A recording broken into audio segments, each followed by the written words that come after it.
There's one.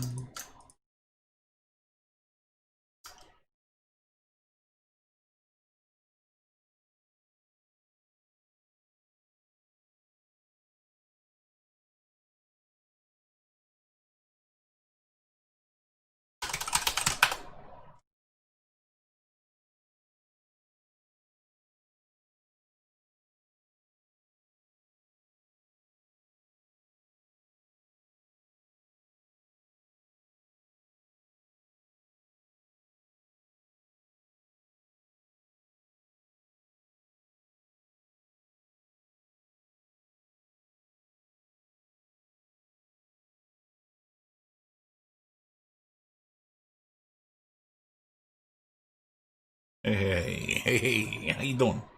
How you doing? Just popping my chat open here so that I can see what the people are saying.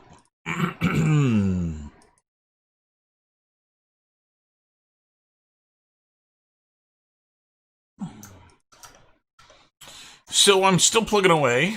I over the weekend had made some very momentous progress with this project, which I'll show off in a moment here. I just want to finish doing some of these UVs if I can.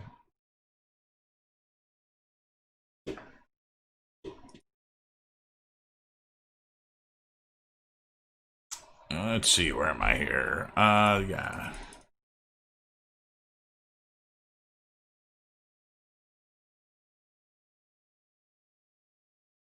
One look, I'm hooked for the running. I'm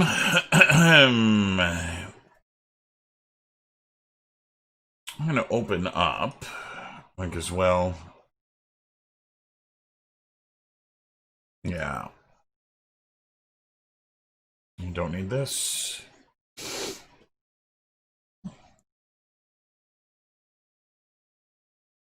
You better hold on tight. All right. So I'm unwrapping an asset here. This is actually from a little bit of an older project, but and it was unwrapped. There were just a few things that I wanted to edit with it. I'm making it a little higher resolution than it was originally, and I'm also, there we go. Just trying to unpack this. I'm gonna convert that to an editable poly, pop out of here, and I'll show you what I've got. So here you have a little folding chair. This is an asset I created for my roller derby game, and I actually had a bunch of these in the arena, and I decided a little while ago that I was going to go back and revisit some older assets that I'd made for other projects, just to see what I could use to clutter up the basement. And this guy was definitely amongst them. I think this thing would fit right at home in there.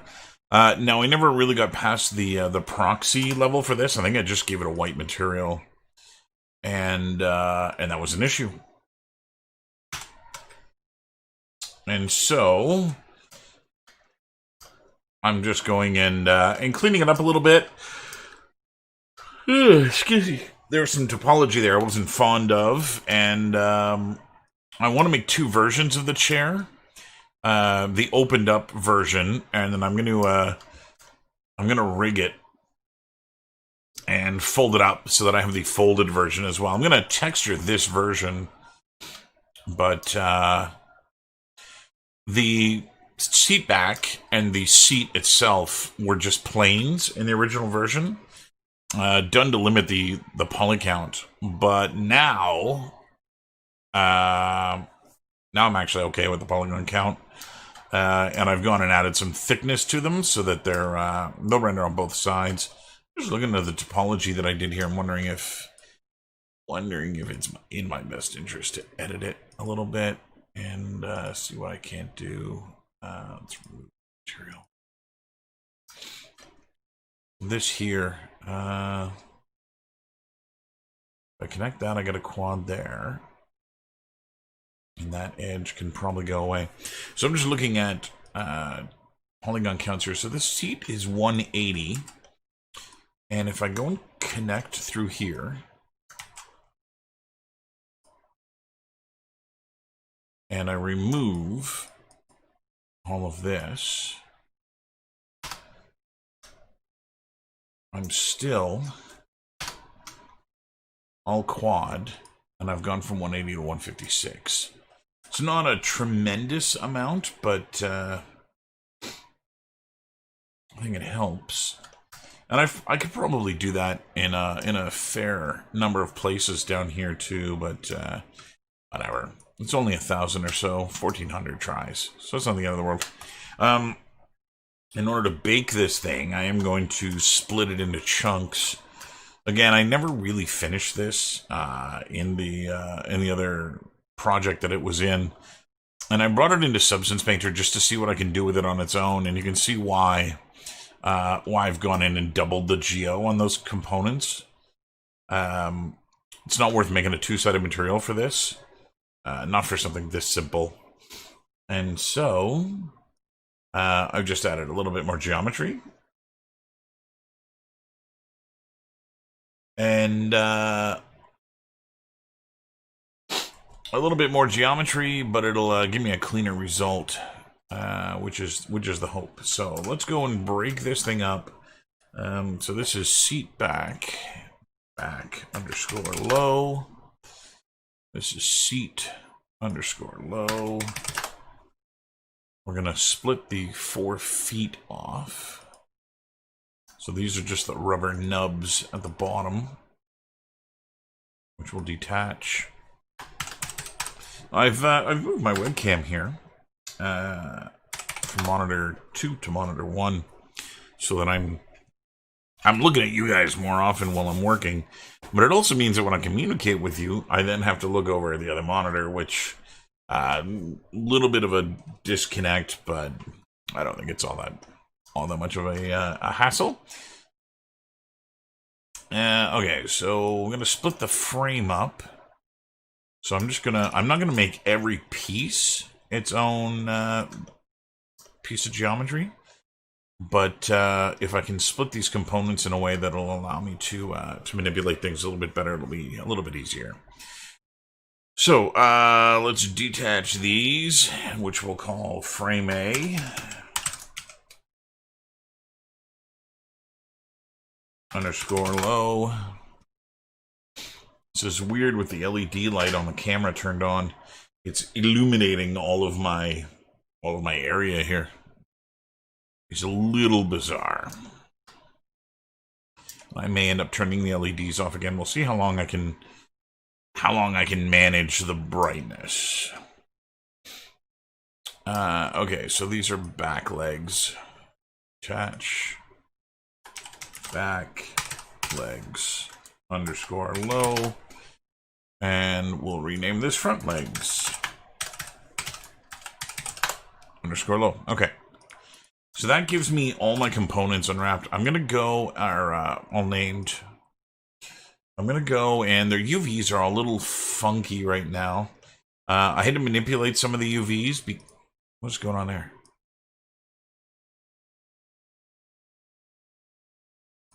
Try this again. Select everything. There's a polygon here. This one. Seems to be misplaced. So, okay, let's do this. Let's start by padding everything. Where are you, polygon? Where did you go? There you are. I'm not sure what happened, why this got disconnected, but that's where that goes. So we're going to grab our vertices here, and this one, and these two. There we go. Back together again. So I'm pleased with the, mostly pleased with the layout of this stuff. I think I'm going to bring it into Maya to do a pass on the UVs. There is some distortion in some of these components, which is why I want to bring it into Maya. I've actually gone and I've cobbled together a few. I think it's the right size, yeah. I've cobbled together a few assets from an older project. I'll show you. This is the second one I've done. I'm not going to be able to get a lot of use out of these, but it will be some use. Okay, let's call this folding chair A. Folding chair A. I don't need animation. Is safe for us. We're all just savages.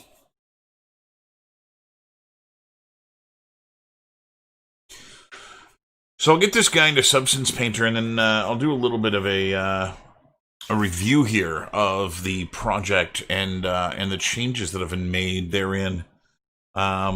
Because as I mentioned, between Friday and today, I was able to make a lot of changes in the project. Everything that I tried first go round worked, that's never terrible when that happens. So let's go. Let's see, projects, Cabin in the Woods, FBX. It's not the right place. FBX. This was folding chair A. Hey, Yash. How you doing, brother? I got something gonna make you cringe, Yash. I got something gonna make you cringe. I used Mixamo to rig one of my characters. And before you say anything, I know, trust me, I know. Really? Non-manifold. This? Ooh. You should not have non-manifold geometry. On its way. So be afraid. Okay, really bizarre. You can trust. Yeah, man. It was one of those things that I needed the asset unlocked, unwrapped, rigged, and it's not. I'll show you the asset in the engine, but it wasn't going to be a playable character. It's actually not even going to be a character. It is a character, but it's not going to be. It's a statue. It's something standing to the side. And so I just needed like a 10-minute thing. I was going to do it myself inside of 3ds Max, but you know. Oh yeah, it's terrible, man. It is garbage, but it did what it was supposed to do. I did go and readjust the weight painting. Once it did what it was supposed to do, I brought it back into Max and cleaned it up a little bit. So, I got something you will be happy to hear. Shoot, man. Let me hear it. What do you got?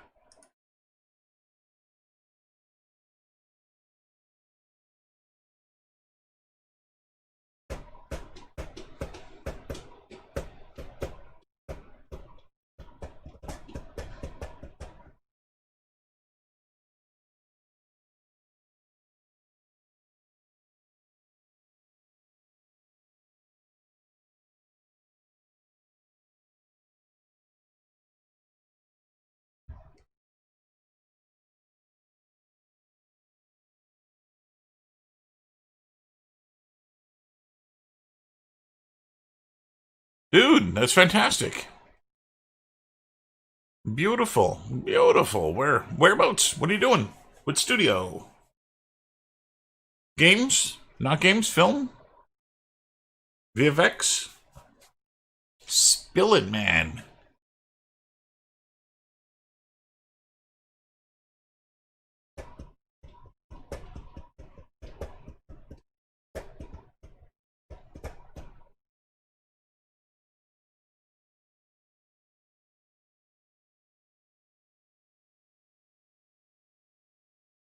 Yeah, I didn't think that was going to work nicely.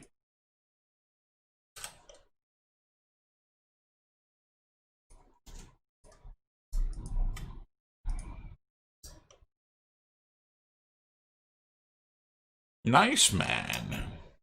Congratulations, my friend. Congratulations.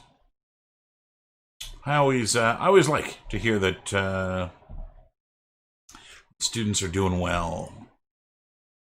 And so, yeah, congrats. Welcome to the party, pal.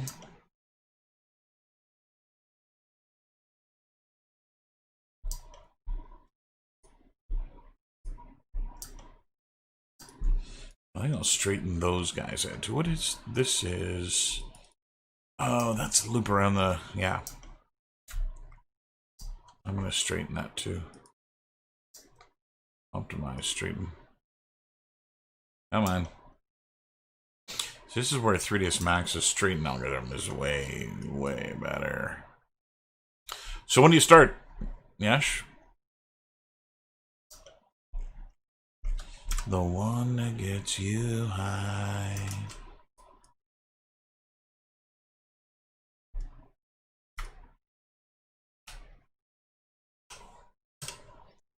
And blow your mind.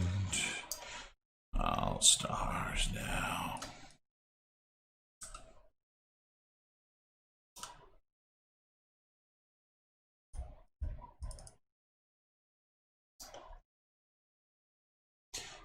Okay, that's the biggest piece in the dope show.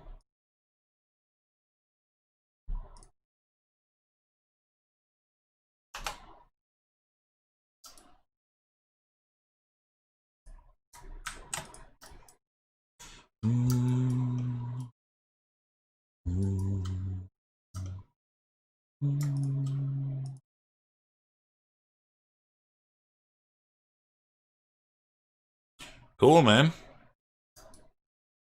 That's cool. That's cool. It's one of the things that I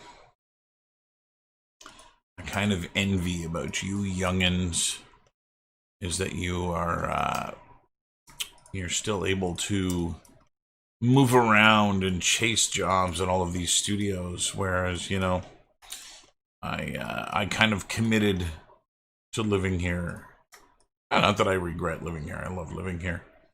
But yeah, just one of those things that I never did that in my career. I stayed close to Toronto, and I never moved around. I did done pretty well in Montreal. I can French pretty well. My mom's side of the family is all francophone, Ontario francophone, and so yeah, so I grew up speaking French, but I never moved around. I never went from place to place. Everywhere that I worked was here in town, and now I'm in a position where it's nigh impossible. I'm not gonna be going anywhere anytime soon, and so I do envy that in you youngsters. So I'm not sure if you were here earlier, Yash, when I said this, but this little folding chair here I'm going to rig because I want two versions of it in my project. I want the version that's like this, that's sitting open, but I also want the folded up one. And so I'm going to work out how to make that friggin' work.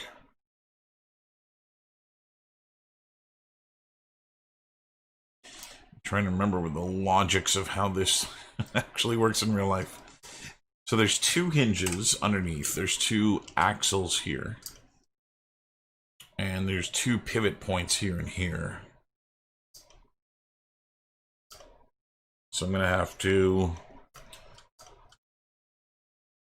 That goes to there, and that's going to go to there. We'll see. See how Maya's doing?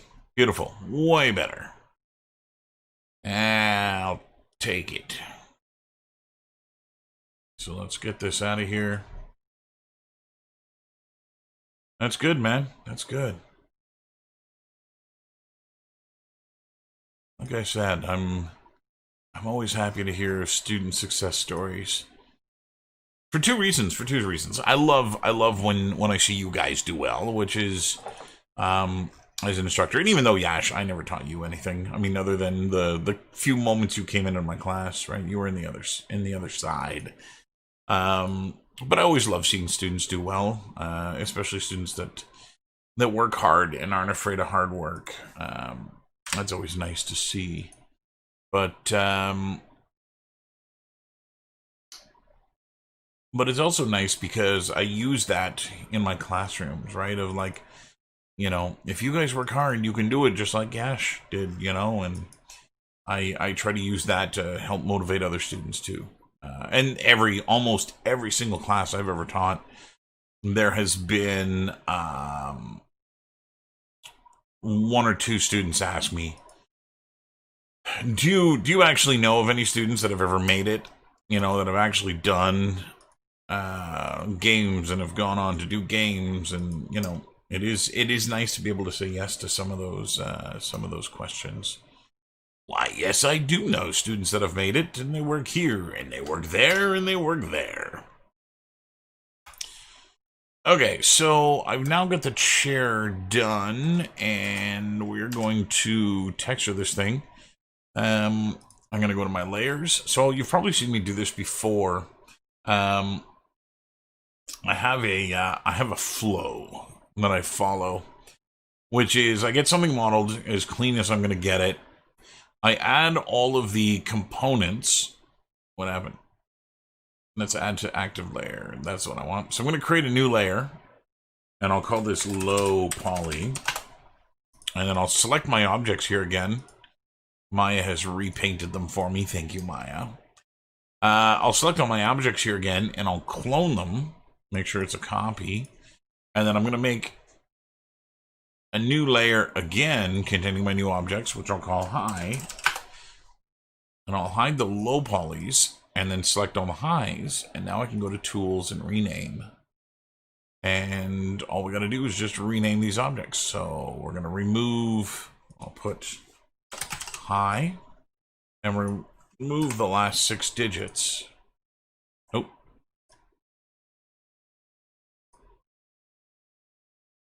That didn't work. Great. Oh, I might have crashed Max. Oh no. Maybe. Max might be going away. I wouldn't Rockstar. I've heard too many bad things about them. And it's not, I don't know, I mean, I'm presuming you're talking about Rockstar here. Oh, hey. That was odd.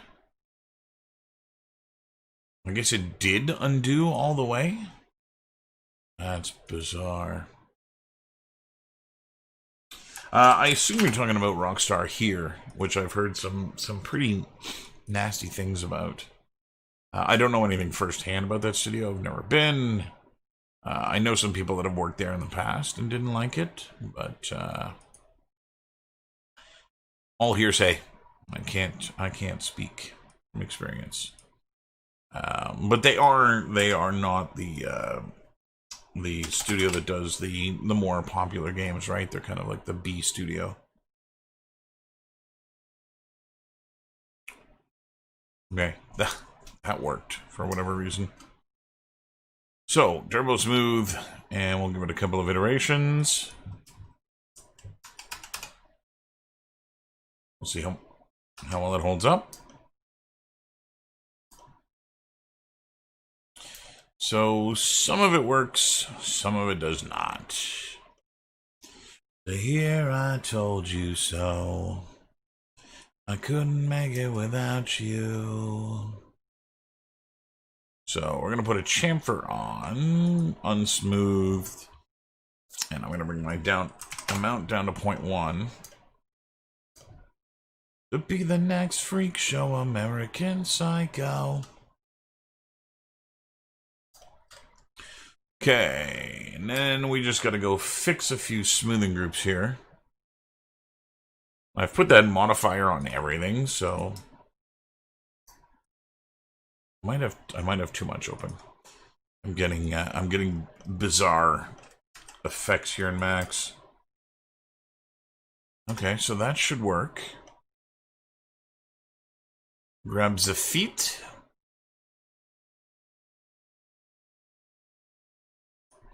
And I'm just going to grab the bottom little foot nugget here. And we'll redo that. And I think there's a top on these things too. Yeah.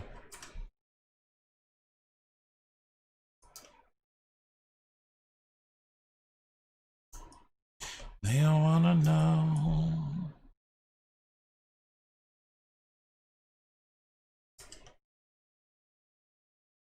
Okay, that works. That works. At least I presume.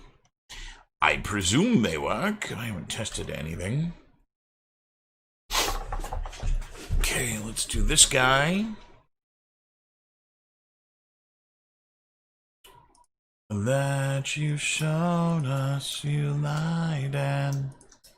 Okay, auto smooth that.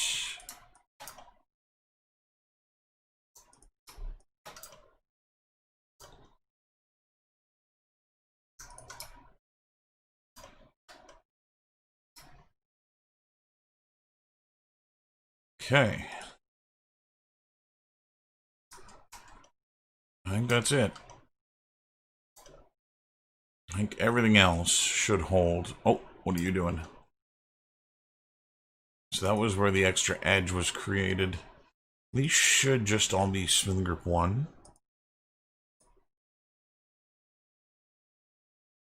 Yeah, I'm just going to put 1 on here.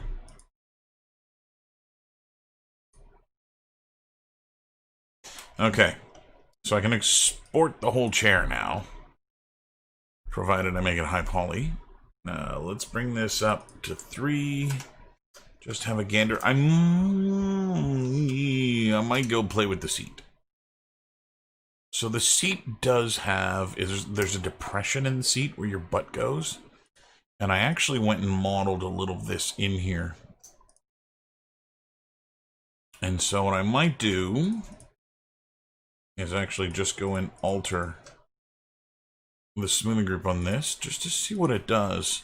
I don't think it's going to look terrible.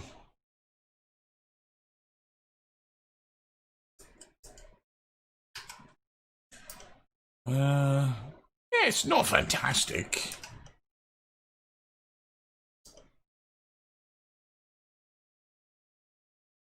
And I think that's because... Yeah, we gotta go around here. And grow and auto smooth. Blend shape. Bye, you riggers. Okay. Done. So there's my high poly. Export selected. No. Export selected. This has got to go to my OBJ folder. And it's got to be an OBJ. And we'll call it chair high. So I'm doing this, and there's a very specific order in which I'm doing things here to try and ensure that I end up with the results that I want. So splitting up the chair into the multiple components was one part of it. And the reason for that, so I'll just hit new here. We'll go add my mesh, which is, I'm in the wrong project here. That was my roller derby project where the chair originated. This is folding chair A. That's fine. I'll try doing it at 1024. I don't want to go too much higher than that. We can discard this one. Okay, so this chair does have a bottom and a back, which is good. We're going to go delete this and bake. And I'm going to bake at the same res with some dilation and the high poly. Kevin in the Woods, OBJ, chair high. I think that's the right one.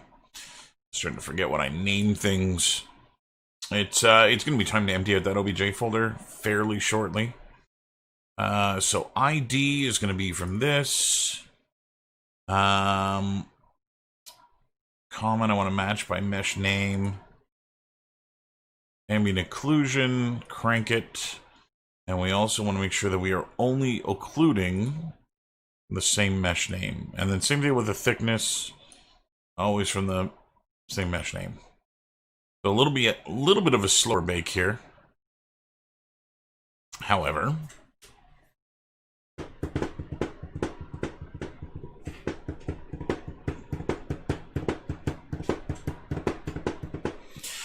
lovely. I keep putting my arm in something here. And I'm not actually putting my arm in something. Just a USB cable that's making a loop. It makes me think there's something there. So let's have a look-see. Sure. 'Tis very chair-like. Now, I've been creating some smart materials as I've been going here, realizing that I'm going to need to reuse several of them. Bum, bum, bum, bum, bum, bum. So this base has the normal map in it, which I don't need.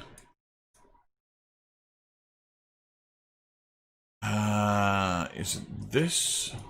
Yeah. I don't want that guy. I think I'd rather avoid this very dark splotch here. Because I think that's one of those things that's you're going to see that on every chair. Which is going to break the illusion of these all being the same. And so I'm going to find the dirt that's a part of. That's this one.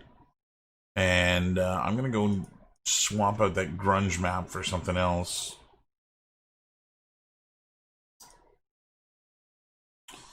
And let's do UV and triplanar. I was hoping that would reset the triplanar. What made you forget that I was? And now I got a new tour.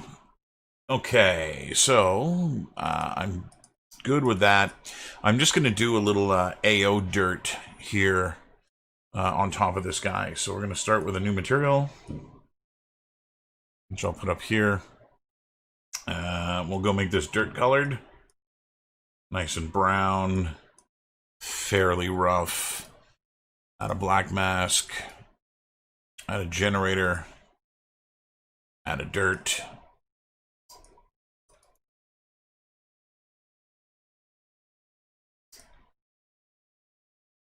And it's really it's the bottom that I'm really interested in making sure that it stays dirty. And the reason for that is that that bottom, when the chair folds, that's what we're going to see, is that bottom. So I want to make sure that that's visible. Okay, that looks pretty grungy dirty. It's just a matter of whether or not I want it to actually be white. Let's go take a look at some folding chairs, shall we? And see.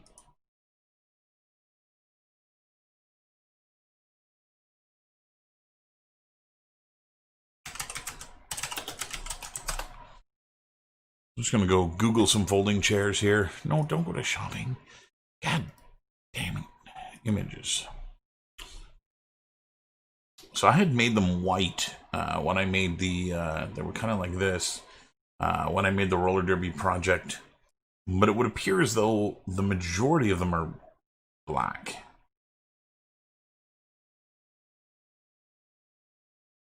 That's the actual model that I used. So yeah, definitely black and shiny. So let's do that. So we're going to go here and I'll set my color. And we're going to go and kill all of the dirts here for a moment.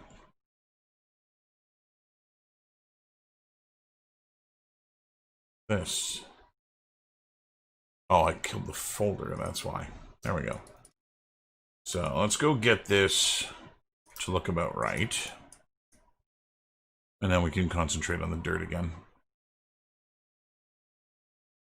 So the only other thing I'm going to do is put the rubber feet on it, which are going to be black as well, but a little bit more matte. Yeah, like that.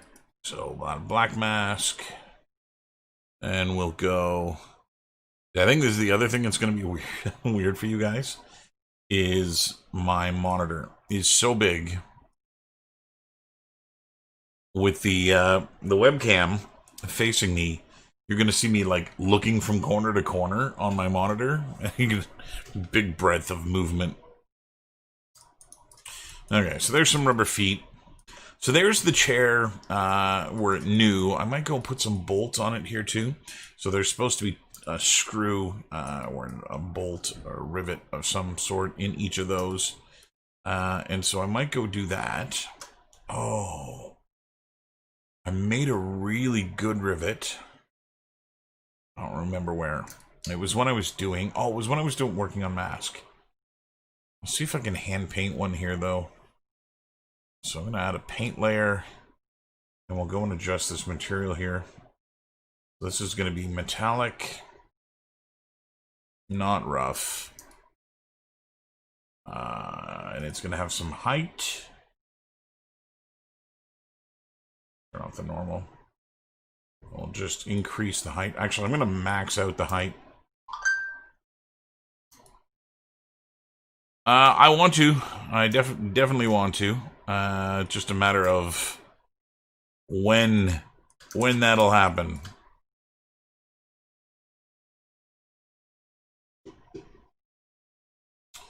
Let's see what I can find here in terms of a mask. I was looking through the alphas to see what I've got. What are you? Paraboloid. Not quite paraboloid.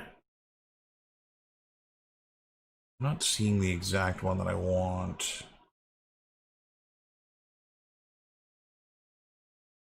Let's try this guy. Oh, it's a screw, but it may do what I want. I'll go back into my brush. I'm going to change this to UV. And that is low res.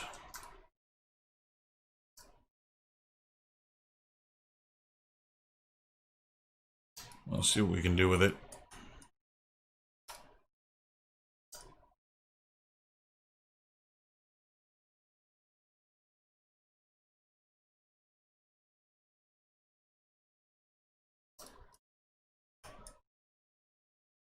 Okay, so there's the chair where it brand new. Which is again one of the things I want to do here. And then I'm going to go through and play around with my dirt that I've got set up here. So I've got several dirt passes: dirt A, dirt B, dirt C, and then I've actually got the ambient occlusion dirt. Now these worked really well on the white plastic because they actually occluded most of it. But I'm actually seeing now here that they're a little overkill. So what I'm going to do is I'm going to add levels. And we're going to add a little bit more contrast here by...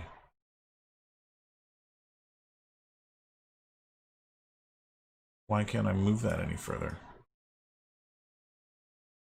Okay, keep up. So I want this to be dirt on the chair, but I don't want to completely blow it out. Okay, we'll add that. And then same deal, we're going to go to dirt B. And I'll add levels to this.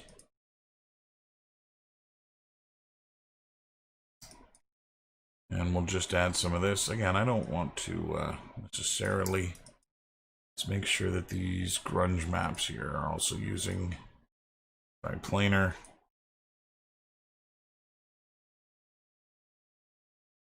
Just to avoid the... there's not a lot of UV seams in this, but they're on the corner of the seat, which makes them very evident. That one's okay. And that one's okay. I think that's what I'm going to call the done, completed chair.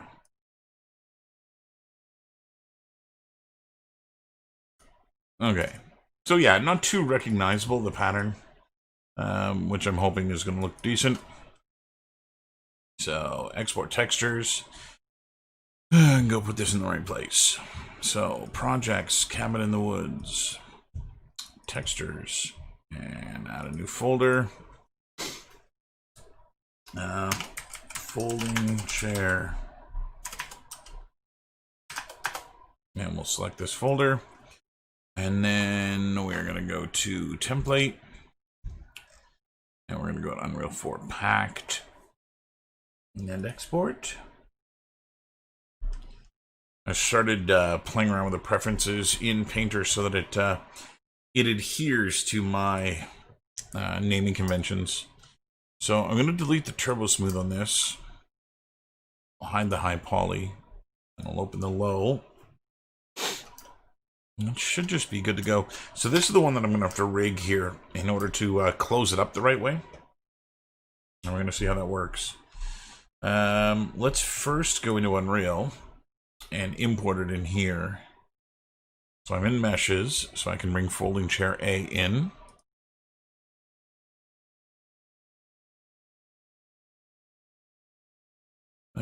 Yes, all good.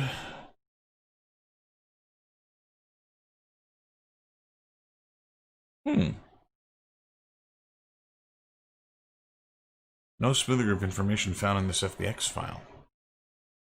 Wow, how is that? I don't know why there's no smoothing group information. Textures. New folder.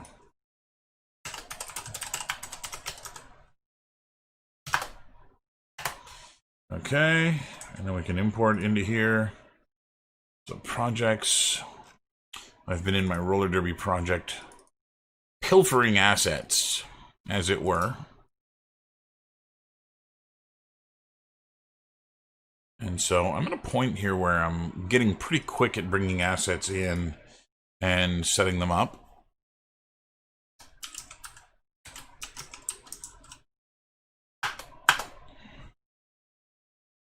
Okay, so this is the ambient occlusion. Rough and metallic. Get out of there.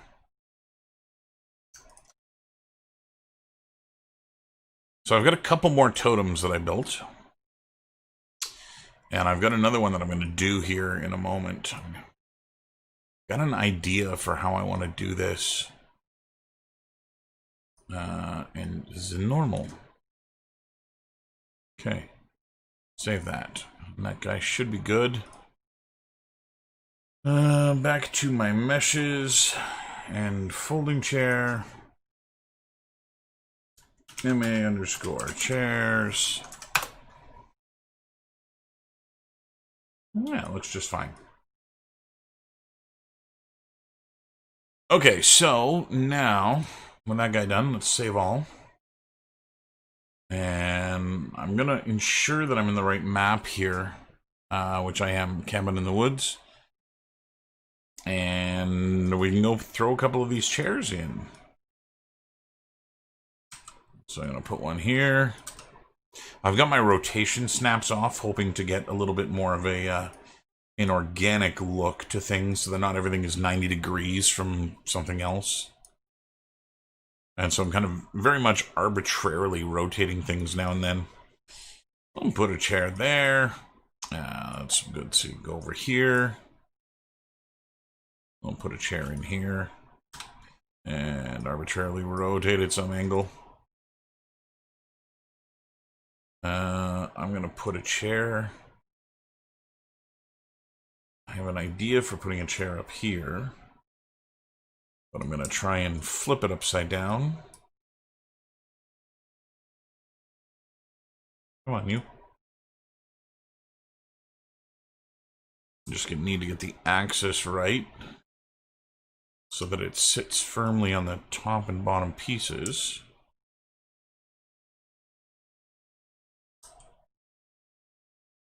So that'll look good.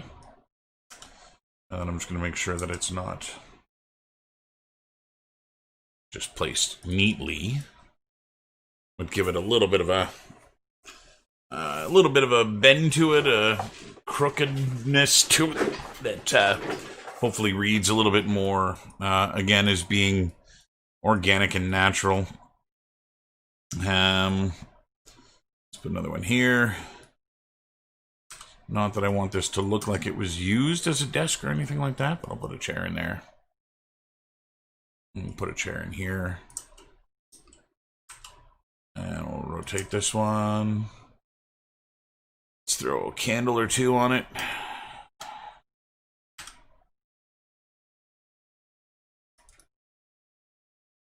Yeah, that'll work.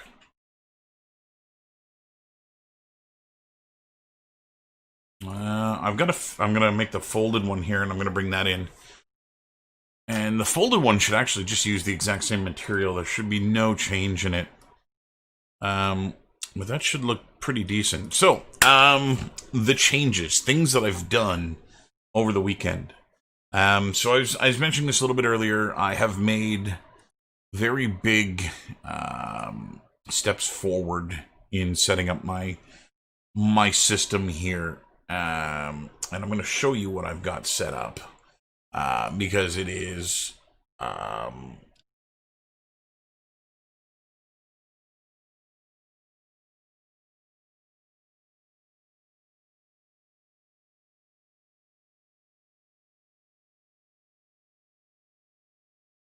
let's see. So what I'm going to do, I've got a couple of things. So first, in order to illustrate what has been changed. So when last we met, there were two maps. There was Cabin in the Woods, and there was the menu. And I've since added two more, one called Ending, and one called Persistent. Now, the Persistent level actually contains the other three. So it's a way that I'm doing my level streaming. And the way that this works, if I open up the level stream here, you're going to see that we see the exact same map again.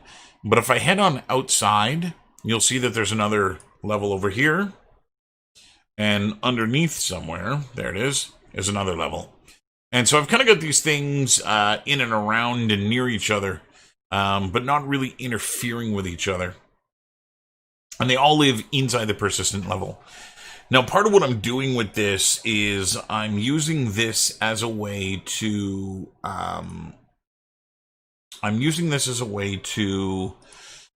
pass variables between the levels, which I know you can do in other ways, but I found it works really, really well if I do it this way. And so that's kind of what I'm doing. So the persistent level is the one that's going to be loaded. I'm going to kill this light. There we go. How dark did that go?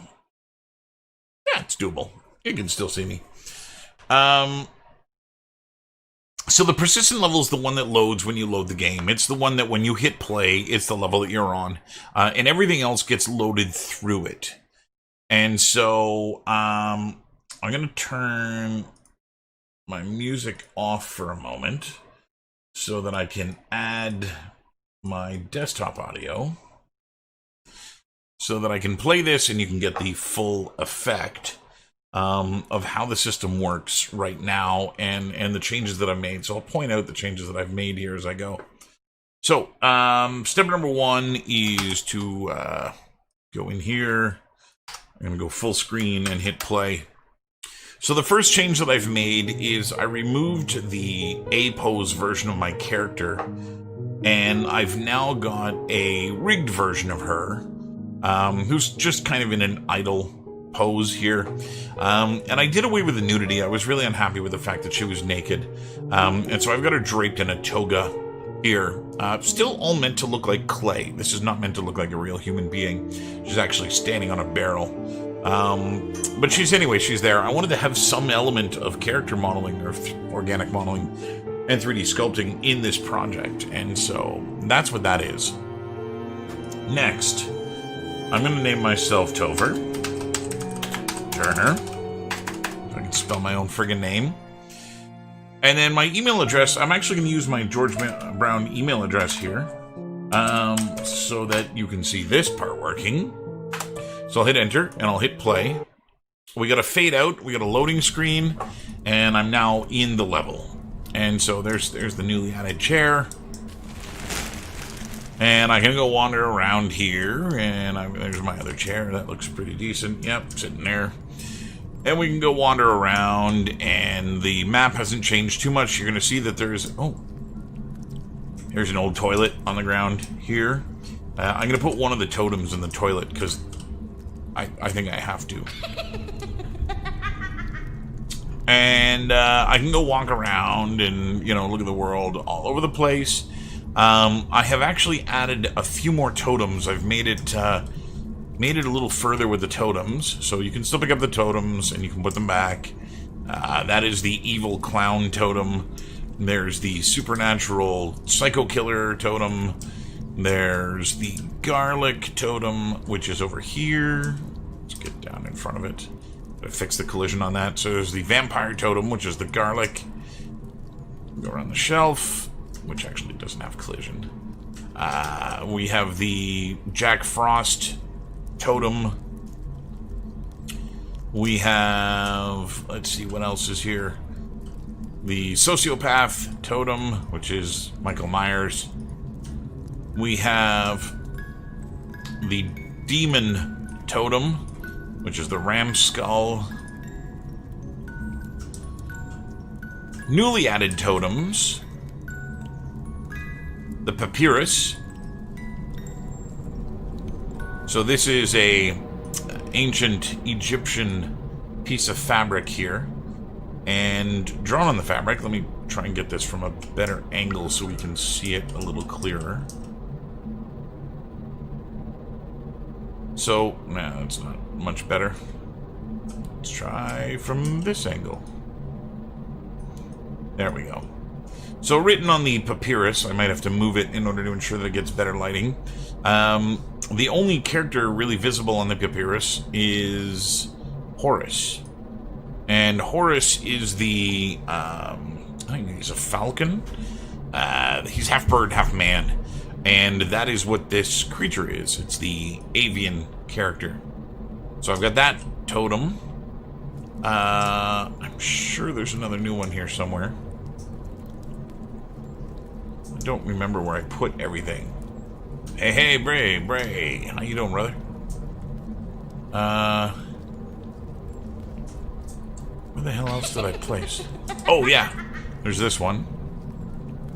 So down here is an old tombstone. Ancient prayer stone. So this, I think, something wrong with the scale on this one. I'm gonna have to double check it. Because it's too small here and it's rotating about the wrong axis. Oh, yeah. No, I know how to fix that. Okay. Anyway. This is the ancient prayer stone, so I'm going to have to fix the writing here as well. I'm just going to write prayer stone. I think I'll take the word ancient out. This kind of looks like a small tombstone. It's old. Real old. Like, old world old. Like, maybe even pre-civilization. I wonder what purpose it served. So this is the ancient ones. And so that's it there. So those are two of the new totems. I think that might be it for the end of the totems. At least new ones. I'll have to check my list again. I don't know what else I've made and what else I haven't. Anyway. That doesn't look like there's too much new, but let me show you what else is new. Let me over here. Let me go grab the cap. So I'm going to grab the cap. And this time I'm going to take it. And now when I take the cap, the world fades out. The camera falls to the floor. We're going to have the player character, the little boy, standing in the corner here, a la Blair Witch, all creeped out and everything, standing there. And I'm going to have him do this thing where he turns and looks at the camera, and just as he does, the camera's going to fade out, and then the game will end. And so that'll be that. Now, that doesn't seem like I've actually done a lot in that area. However, actually, I'm going to go back to Cabin in the Woods here. The other thing that changed is that I got an email. So the system actually emailed me, being that I'm the teacher, and it says, a selection has been made. Student selection. If I open this up, it says, Topher, you have picked up the calendar. Oh, that's the old one. Here it is here. That was a previous email. So here's the one here. Topher Turner, you have picked up the cap. And then the description of the cap is here. And the last thing I've got to do is actually go and create the card. So each email is going to get an attachment, which is going to describe what the creature is more in depth, because there's not enough information here. But this emailed me, being the teacher, so I'm going to have a record of everybody's stuff. The other thing that it did is, because I logged in with my George Brown email address, I got an email there, which is, this is what the students are going to see. Your fate emailed you. A selection has been made. Warning, this came from outside of George Brown. And then, yeah, it says, you've picked up the cap. Looks like an old movie prop, and you get the description here as well. And then again, the card will show up here as an attachment. And so you can see I've been testing this, so I'm getting a lot of your fate emails. But yeah, there you go. The whole system works. It's just a matter of now setting these things up. If you go look at my totem meshes, they are starting to fill in. Oh yeah, there's another one. Let me go play this world here. I know I'm in the wrong map, but I'll show you the other totem that I made. I knew I was forgetting one of them. It's so small. So over on the furnace here, if you get close enough to it, you'll see there's a little pink thing here up on top of the door that when you target and pick it up, it's a wad of chewed up bubblegum, which is really gross. Really gross. In the latest of a series of terrible ideas, you decided you would handle what is obviously a wad of chewed up bubblegum. You know this was in someone's mouth, right? Like someone other than you? That's gross. And so, yeah, so if you take this one, you will become the blob. And so that's what the wad of chewed up piece of bubblegum is. And so, yeah, so I got one totem I want to put in the sink. I still have the washer and dryer to build that are going to go in this corner. There's no collision on some of these shelves yet, which is still something that's going to be done. I built a broken version of one of the shelves. So I've got these shelves here that are all nice and intact. And then I went into 3ds Max and I just kind of disassembled it a little bit and made it look a little fall aparty. And then brought that in here. So I'm going to be able to put some other cool stuff on that. And so, yeah. I did... Oh, there's some pipe work in here, too. I don't know if that was done on Friday or not, but I've got pipes in here that now lead away from the furnace and go elsewhere in the world. My stairs are all built. I think I did that on Friday. Oh, who's this gentleman? Say, you look vaguely familiar, sir. And then, yeah, there's some stuff up here, too, to prevent me from going upstairs.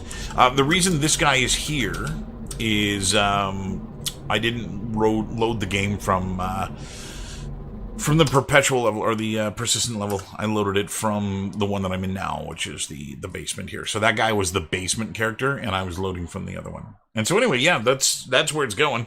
It's now just a matter of, like, power through each of these props to get them to the point that they're all in here, and start filling in the level so that it's got everything that it's supposed to have. My old grimy, dirty toilet. It's gross. It's gross. So let's go do the chair. I'm gonna see about rigging this thing up. So let's start with this piece. And I'm going to have to break this up even further. It's getting there. It's getting there. I still have a little bit more to do. But it's at the point where it completely works right now. Other than the fact that all the totems aren't there. And I do have, I have placeholders for all the totems. In that they're all teapots right now. The game is fully functional. I can actually give it out. You know what, Bray? I've been looking at these and I can't figure out which totem is going to go in the toilet. I just haven't been able to figure out which one yet. I don't know.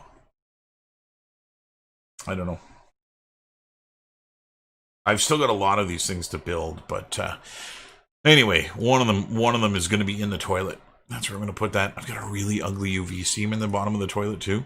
And part of the reason for that was that when I built this for the roller derby game, the lid never opened. It was always a closed toilet. And so Put the gum in the toilet. Oh, that's even worse.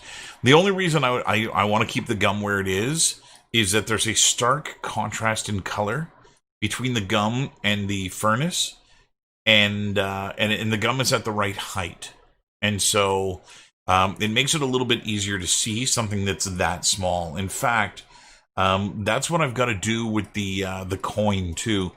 The coin is at a point where it's too far down and on things that no one's going to see it.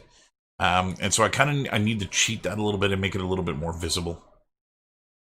Okay, so in a max, let's go and rig this shit up. So I've got the back and this thing. I don't care about naming or having anything combined in the right or wrong ways. Now I just need to get it to work. So I'm just detaching some of the feet.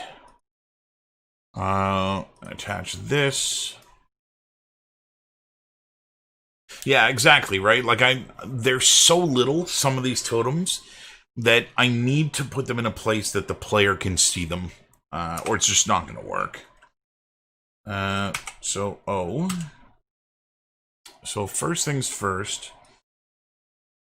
No, effect pivot only. So I'm going to move this guy's pivot back here. I want it to be on the back foot. Like so, because that's where that thing is going to rotate from. Like so. So in folding up the chair, that's actually the first piece that's going to move. The second piece that moves is this guy. And so we're going to affect its pivot point too. And I want to put it essentially where the bolt is. I'm going to put it right through here, essentially. And then I'm going to link that to this one, so that when this thing moves, it pulls that piece back with it, which is good. You'll see that too much is moving. I've got all the seat rotatey bits as well, and so we're going to go detach those from this. Let's start with the footrest, which is going to go onto this guy. So this is going to get that, and those as one rigid piece. The rear axle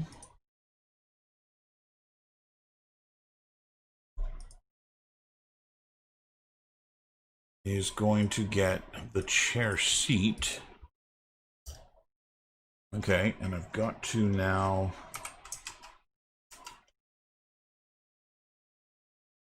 I gotta go move this. Come on, you. Okay, what the hell have I got open? Painter, you're not needed. And Photoshop. That'll save me a lot of performance. So I just want this guy to live here. Again, because the chair seat is going to rotate from there. So that's good like that. The next thing that I want, this guy, I'm going to detach this.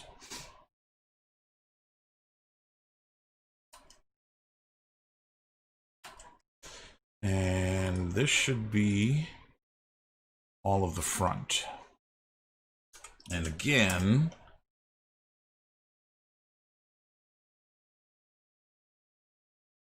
we're going to affect the pivot only. I'm going to move that in here.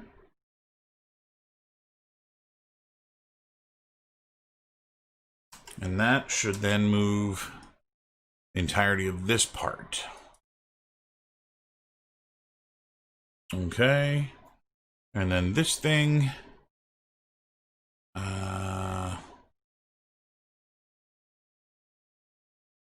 Gotta make sure that I'm linking this all correctly here, or it's not gonna work. So this gets linked to the chair seat.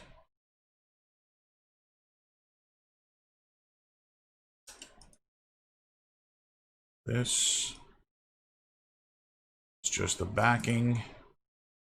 The chair seat, when I rotate it, will rotate everything else. So I can do that. And do that. And that's how it's going to fold up. So the one last thing I need to do, come on you, is this guy. And I'm going to use a look at constraint. Animation constraint. Look at constraint. And you're just going to look at this thing. But we're going to keep the initial offset. Where'd you go? Keep initial offset. Let's also kill that line. And that should... Okay. If I rotate this...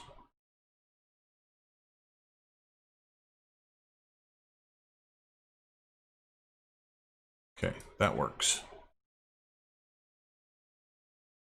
This gets linked to this.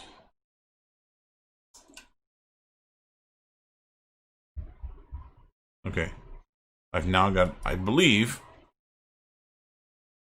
Yeah, exactly. Same thing. So let's see if I did this correctly. So if I fold this up, and then I grab this, and I rotate it. Oh, we didn't. Oh no, it's the chair. It's the seat I want to rotate. Up like that. And then this goes this way. Yeah, it's not perfect. I want to make sure I'm not getting any pass-through. Oh, that's just the seat. So that's fine. We'll do that. And we'll rotate this back. Rotate this up a little bit further. Rotate this back a little further.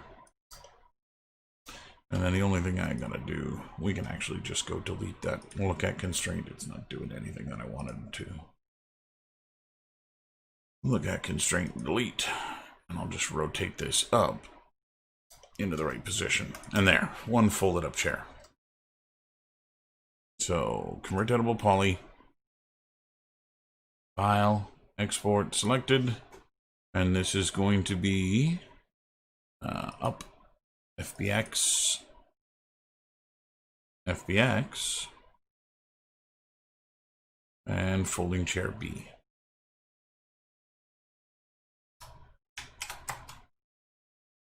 Okay. And I should now have in my meshes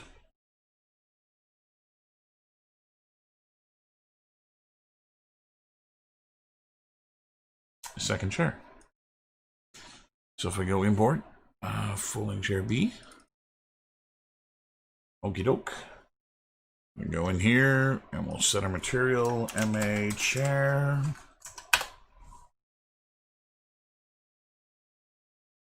And voila, we've got some chairs that we can start stacking. So I'm going to put a bunch of them in here. It's got to go down that way. Actually, let's do it. I should have moved it to the origin. That's going to piss me off.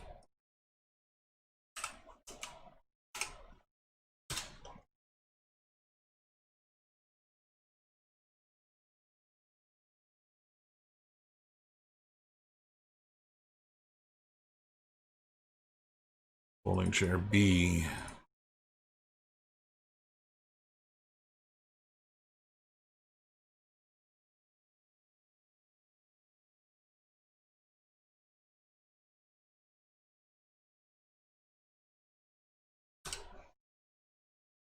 So if I go and place these things now,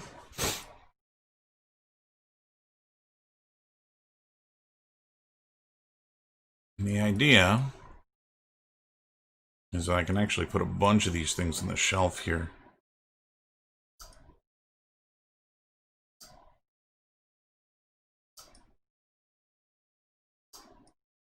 Like so. Now that's going to look really bad because we're going to see the same dirt pattern go all the way down. But that's okay, because what I'm going to do, I'm going to select chair number 2, and we're going to change its scale to -1 in X, and that mirrors the chair. So now the dirt pattern is different. Then I'll take chair number 3, and I'm going to offset it a little bit. Check chair 4, mirror it, pull it back a little bit, down a little bit. This one can just live exactly the way it is, and this one will be -1 as well. And that should break up.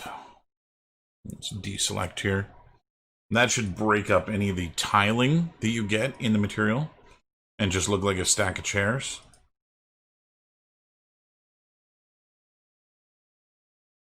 Which is the idea. Again, it's just filling up a little bit more of the environment.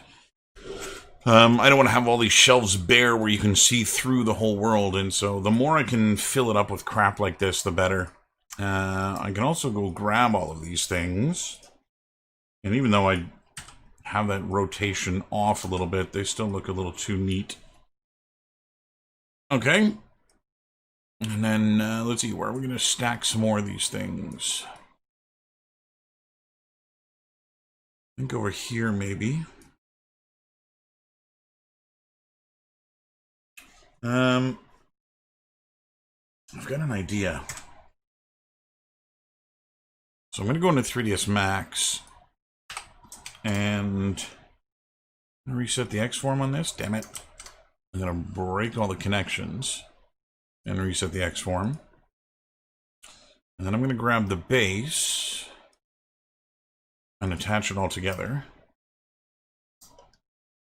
And then we're going to try something here. Let's see how well this works. So I'm going to bring the chair up here. And I'm going to rotate it a little bit. I got rotation snaps off in Max 2. And I'm going to make an array of the chair. So I'm going to go to Tool and Array. And what I want to do here is I actually want to have several chairs going up. So I'm going to hit Preview. And we're going to move them up in... yeah, this is what I want.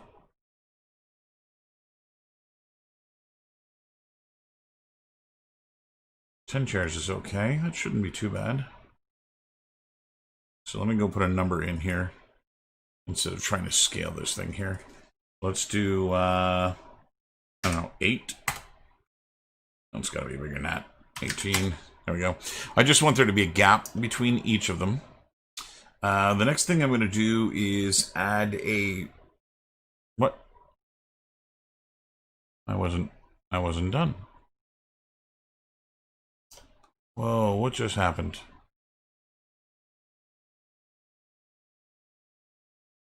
You were going to, and then Max shit the bed.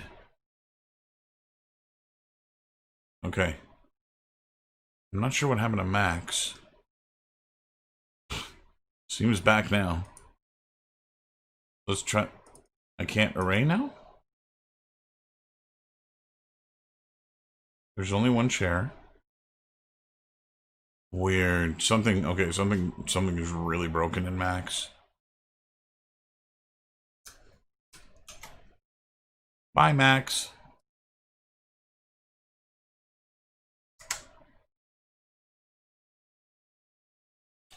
So yeah, I want to make a pile of the chairs, but placing them in Unreal is going to look very unnatural, and so I'm just going to make them physics assets in Max. I'll drop them, crumble down to the ground, make a pile, and then I'll just export the pile, and that should give me something usable.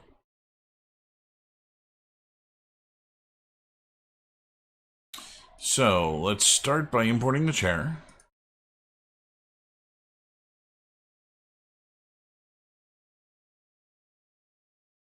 That's folding chair B. Don't bother with any animation. Okay. Let's try this again, shall we? So I'm just going to arbitrarily rotate the chair. Oh, wait, why are you not attached now? Oh, yeah, because this is new chair. Break any connections.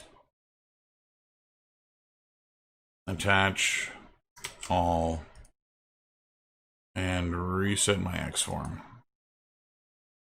Okay, so let's go and arbitrarily rotate this. I don't know, something like that. And then we're going to go to array. And I'm going to make this 18 again. Oh, 41. 18. Preview. We should get a bunch of chairs going up. My angle is sharper, so 18 is not working. Better. And then I'm going to also put some arbitrary rotations in here. So 3.5. Let's do 22.78. Ooh. And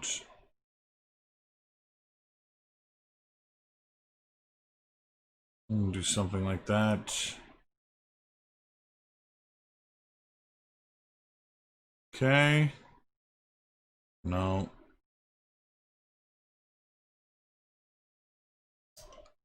Whoa, whoa, whoa, whoa, where did you go? Come back.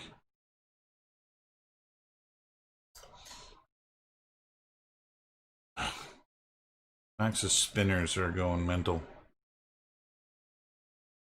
Come on. Let's reduce the number here too. It did it again.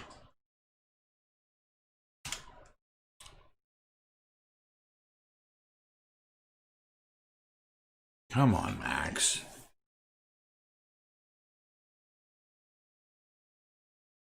The weaklings never practice what they preach. Let's do 8 chairs. That's what you call defeat. Oh, that's Max deciding to quit. It's hard to believe. Okay. No pile of chairs. That was going to be a good idea. Let's put one of these here. Let's lean one of these against it.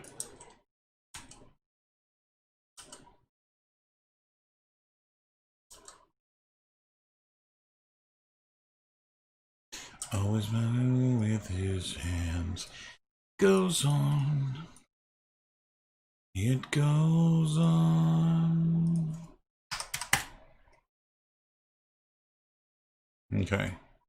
And just a couple of loose random chairs there. Okay. And in their darkest hours.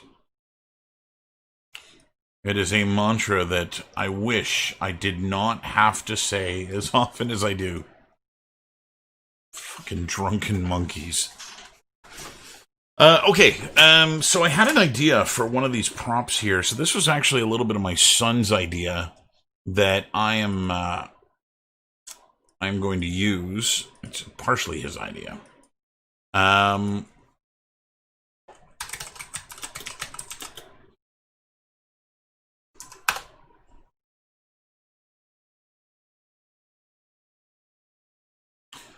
So the idea here is I got to do a totem for the mummy, and I mentioned that I wanted to do an Ankh, and I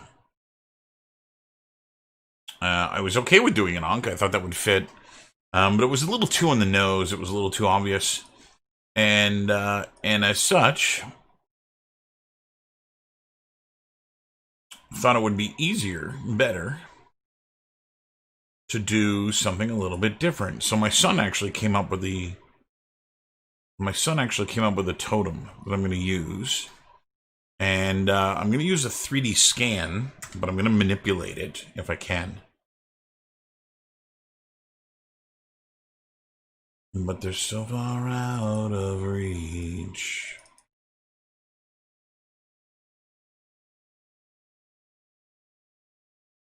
Oh, wow. So what I'm doing is, well, fucking open Max again. What I'm doing is I'm grabbing a scan data of toilet paper. So my son's idea was to use toilet paper for the mummy. He's like, that's all mummies are, right? They're just people wrapped in toilet paper. I was like, yeah, kind of. And I thought that would be a really good totem. Oh, that's what's going in the that's what's going in the toilet. And so yeah, so he had the idea of making a roll of toilet paper for the mummy. And I really dig that idea. I really think that's good. And so I was thinking of the best way of doing this, and it occurred to me that scan data is going to be by far the best way to make the toilet paper look legit. And so I actually got some scan data of toilet paper from the interwebs, which actually comes with all of the textures and everything. They've already kind of built the whole thing, which is kind of badass. And so I want to go see what it looks like. I've never had this open before. Oh, it's really low res too. Oh, he's so beautiful. So yeah, it's going to work really nice. Let's fucking green. So I'm going to go and put this in the right area. I'm going to try and manipulate the textures, and I don't know how well this is going to go. So that's where I want that. And take these things off for a little bit, skewing my view of the colors. Okay, so let's see what this thing fucking looks like. So material, let's go real time and add our base color, which is all just going to be in the folder from whence this model came. So desktop, projects, cabin in the woods, put it in references, paper towel. So there's the color.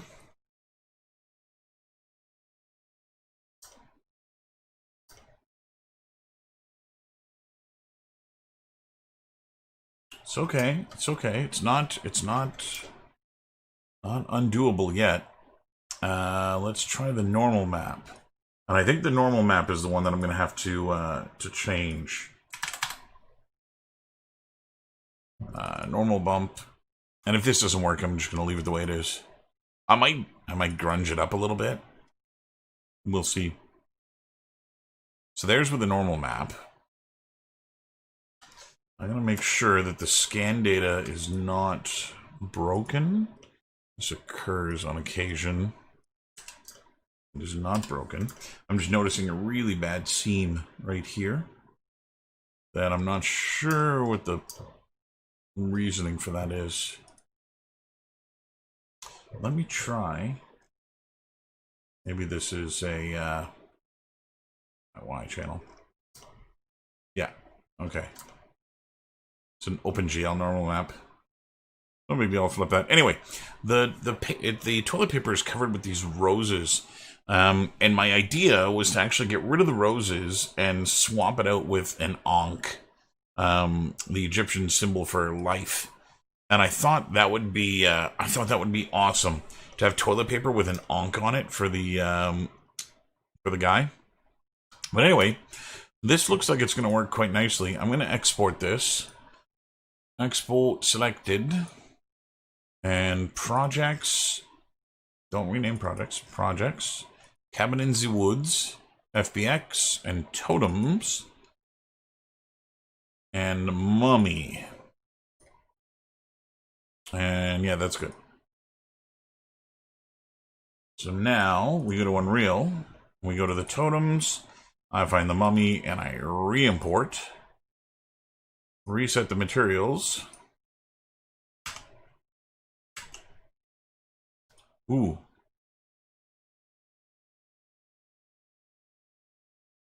It's tiny. So that means in 3ds Max it's the wrong size. Let me zoom. Oh, yeah. Oh, yeah. That's tiny. How the hell big is a roll of toilet paper? 10 centimeters? What is it, 10 by 10?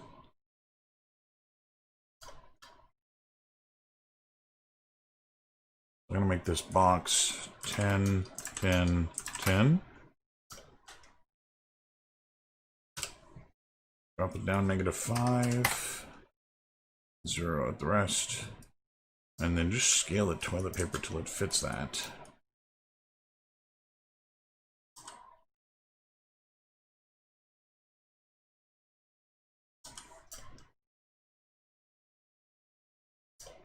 That's good enough. So take this and reset its X form. Export selected, and mummy. The mummy of a 45, swimming through the ashes of another life. There we go. Approximate size 10 by 10 by 7, so that's about right. So let's go into the textures and materials, make a new folder. Mummy, import, boom, boom, boom, reference this. Okay, albedo, ambient occlusion, normal, rough, scattering. I don't care about specular. Yeah, I'll bring the specular. I might as well bring them all in.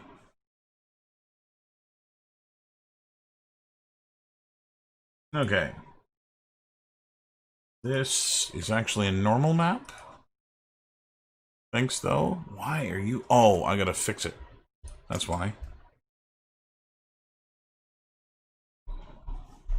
OpenGL.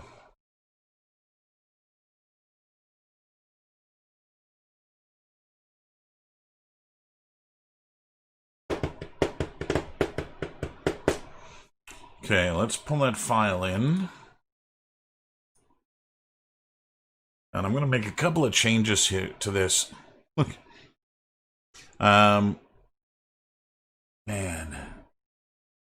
So in order to put the onk on this, I need to unpaint the detail that's here, replacing it with this detail. Yeah, I don't think I'm going to bother. I don't think I'm going to be able to get to do it to a point that's going to look good. That's intricate work. Anyway, channels. Green channel. Invert. Blue channel. Fill with white. Save that again. Back to Unreal. Let's delete this guy. Import.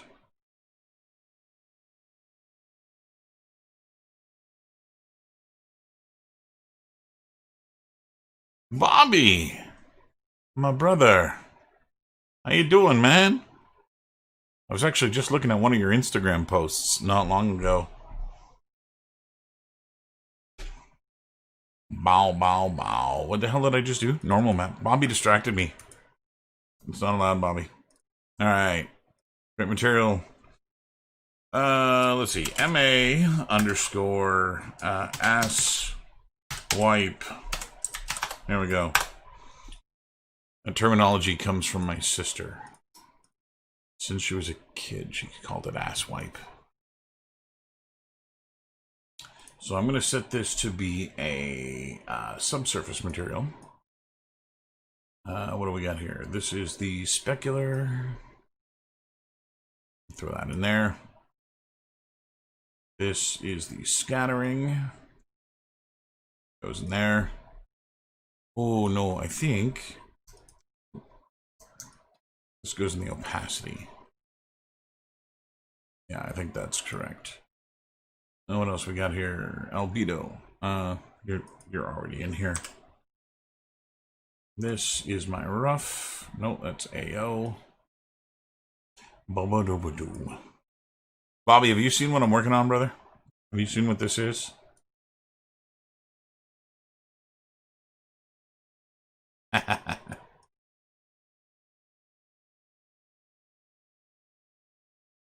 Can I taste the blood in my mouth? Okay, let's see what this looks like. Meshes.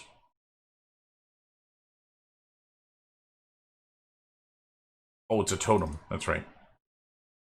Party's all over.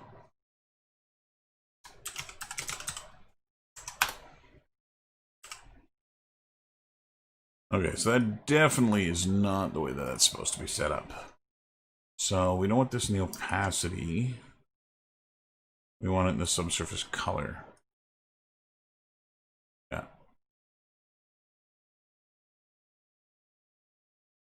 Okay. Beautiful. Keep that open. So, for those of you who haven't seen how the totems work and how I put them together, the way this works is really, really simple. So I've got a blueprint here that I've created in my base blueprints called Pickup Child Master. And again, this comes from a plugin that I purchased. I've just made some pretty heavy modifications to this. And the way this works, I'm going to do this over here. I take the blueprint and I drag it into my world. And there is a integer associated with this thing. So this one right now is 0, which gives me the alien pod. And if I go through, look through my list here, here's the mummy here. Its number is 11. So if I go change this value to 11, the system automatically reads the right totem and puts the object in the right place. And so just by typing that in, I end up with the toilet paper here exactly where it's supposed to go, looking exactly the way it's supposed to look. And so this is really, really important because when I go into the blueprint of this object, you can see that I've got the collision sphere here, which is what's used for tracking the items. And all of the scripting in this item is exactly the same as what's in this one. So every blueprint, every totem that's in my world, they all share the same blueprint. So let's go put this on the ground near the toilet.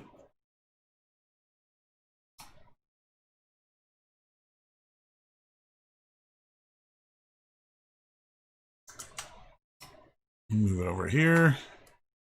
Now, I may want to go gunge this sucker up a little bit. It's a pretty brand new, pristine roll of toilet paper. But at the same time, that may entice players to go look at it a little bit. You know, why the hell is there this random clean roll of toilet paper?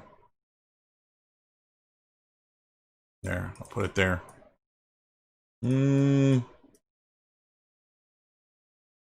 There. I'm just going to put it in front of the toilet. I think it might get lost in the toilet. Then again, it is bright enough. We might be able to see it nicely in here. Let's see what this looks like.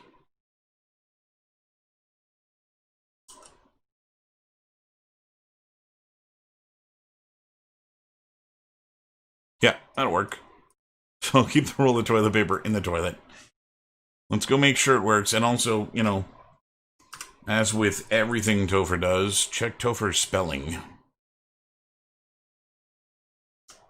I also want to see how hard it is to track the item. I cannot track it in the toilet. So that changes a lot. I'm going to undo and put it out here. We'll see if this works any better. There we go. The toilet paper roll. You recognize this immediately, and for a second, you ponder using it if you could find a toilet. Oh, I might have to... I might have to reword this one. You ponder using it if you could find a toilet. Upon closer inspection, you find that the quilting on this roll is actually an ankh. End. That shouldn't be end. An ankh.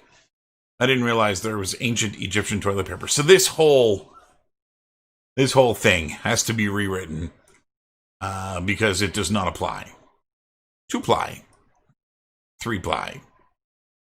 Okay. So that is an issue. That is an absolutely major issue. And pretty fucking funny. Okay, so I have a couple of things here.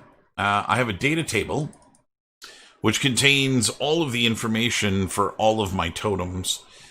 This is what's populating my entire list here. So there's the mummy, and I can go in here, and I can actually just go and retype in here what I want this to say. So yeah, so obviously that's not going to work. Now I'm not going to type directly in here because with my level of mastery over the English language, I'm going to make all kinds of mistakes.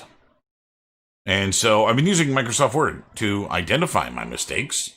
And what number was he? 11. A dirty old glass container? Nope. There it is. It's 12. Oh, yeah, because these are, yeah, starting at 1. Okay, so we got to rewrite this. You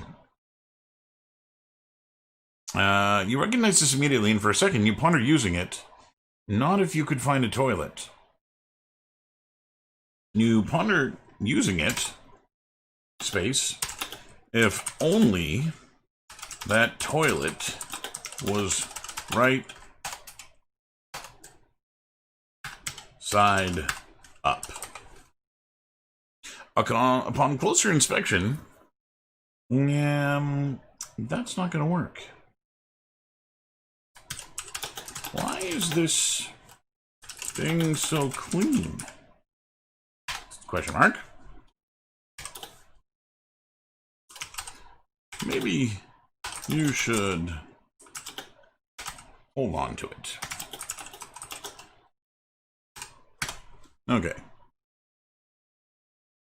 And we'll just copy that, save this document so that it updates. I actually have a cell here. So this guy here, you can see these are all named and everything. That's what got imported to make this. And so we're just going to go and select all of this and paste and save that. Okay. And we're going to take another attempt here to go see if it... Hello, stranger. I'm lost. Where's the toilet? Toilet's this way. I'm actually getting lost in my own map, which is a good sign. Come on, toilet paper. So I got to change the ray trace in the character too. Toilet paper roll.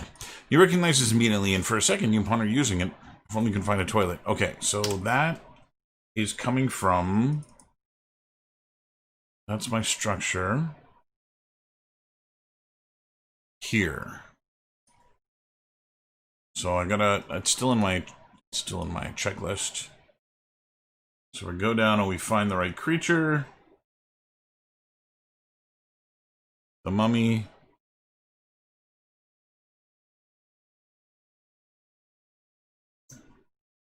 I'll paste that there and save this. Okay. Toilet.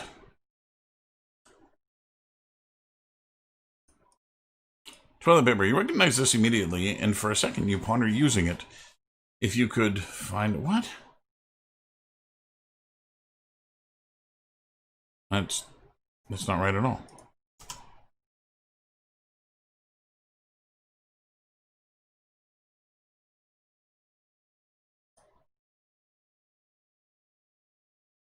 Where... I'm really confused. This is saved. Fallen angel. Where the hell's the mummy? 11? Okay, that is saved. That is correct. This one, mummy.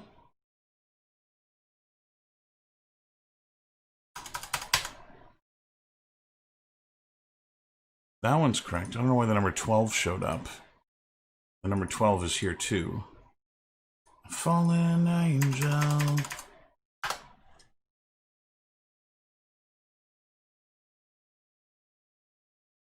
So it should just be reading from that list. Let's save all. As maybe that has something to do with it.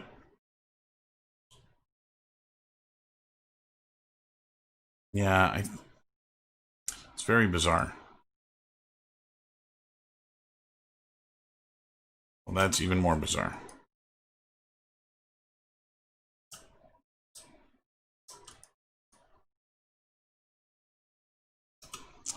Okay, so I'm going to go and change this from 11 to 12, and then back to 11. There it goes. So it wasn't updating in the blueprint. It was because the blueprint already existed. That's what it is. That's what it is. It's all fixed now. Okay, Bobby, let me give you a tour here, if you haven't seen this already. And I'll do this as a means of showing everybody what it is that I'm doing and why it is that I'm doing it. So in my character modeling course at George Brown, for the longest time, I was making students do soldiers, and I was using concept art from a game that I was the character lead on, and I have all the concept art from that game. It was a Call of Duty-esque kind of B-level game, but because I had all the concept art, it made it really easy to give students, you know, concept art that was done in order for them to make their characters. After doing that for a couple of years, I ended up getting pretty bored of doing the soldiers, and I was really noticing that the students weren't into it. The students were not as engaged as they could have been.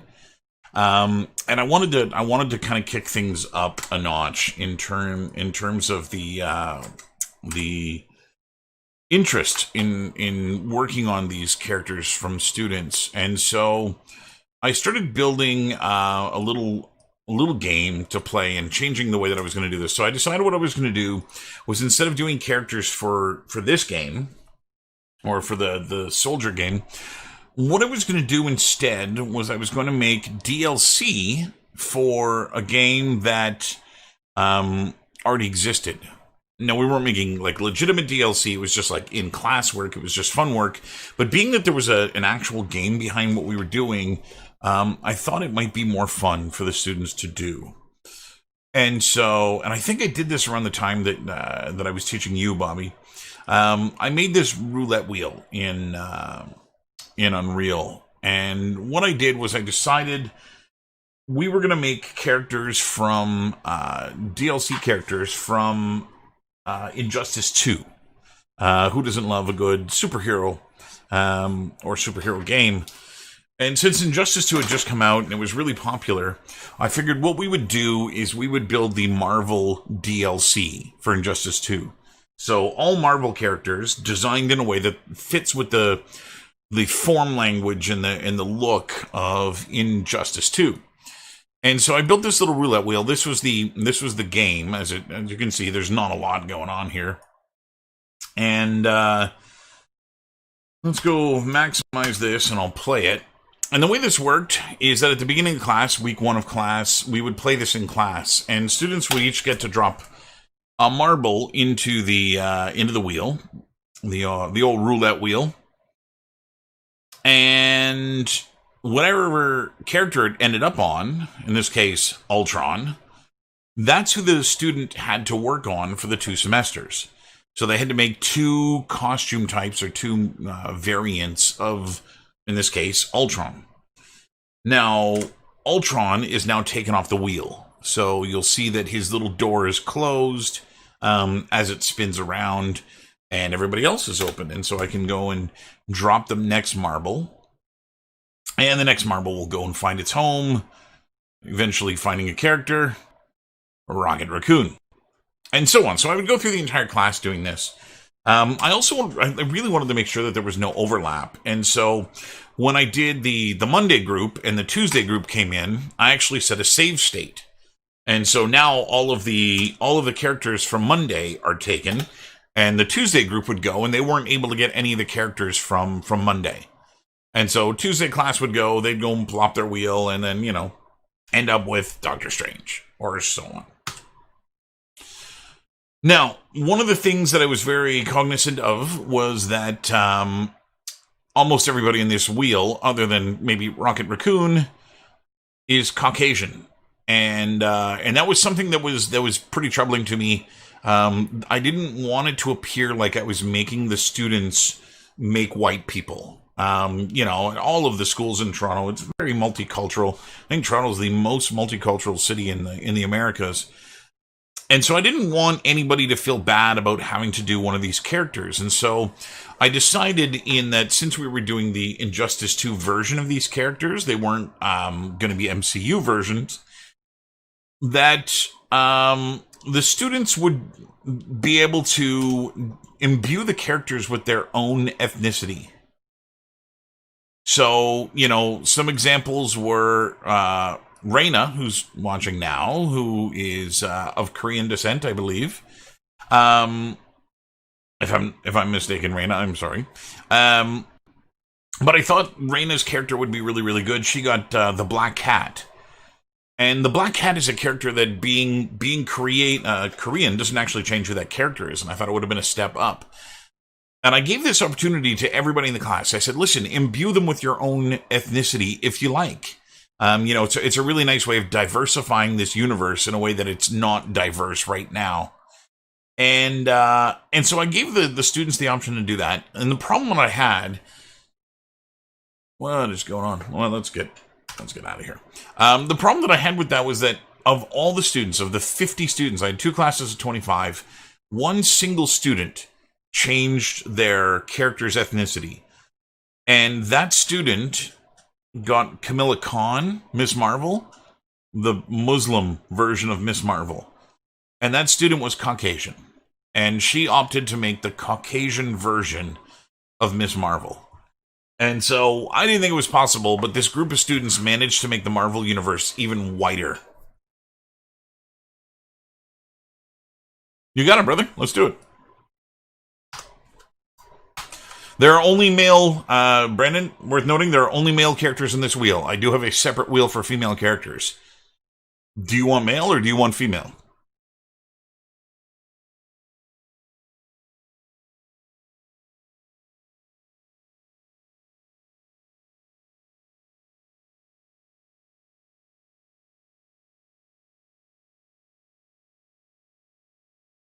Yeah.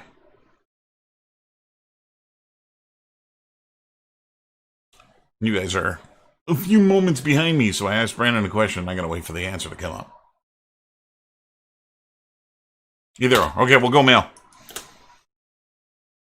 Let's see who you're doing. Oh, you want to go female? Okay, we'll go female.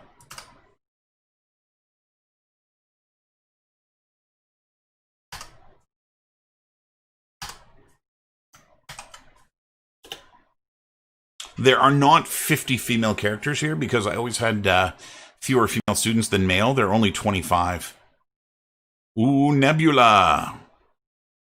Now remember, the goal of this was to make a not MCU version of the character, but to do a Injustice 2 version of the character. And so, there you go, Nebula.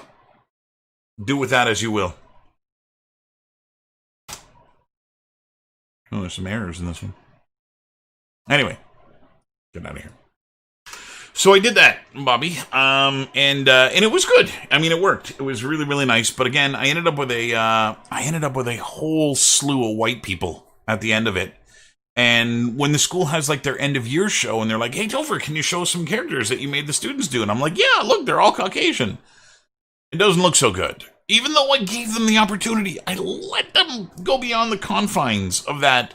They still all ended up going that way. And so I was really, really disappointed.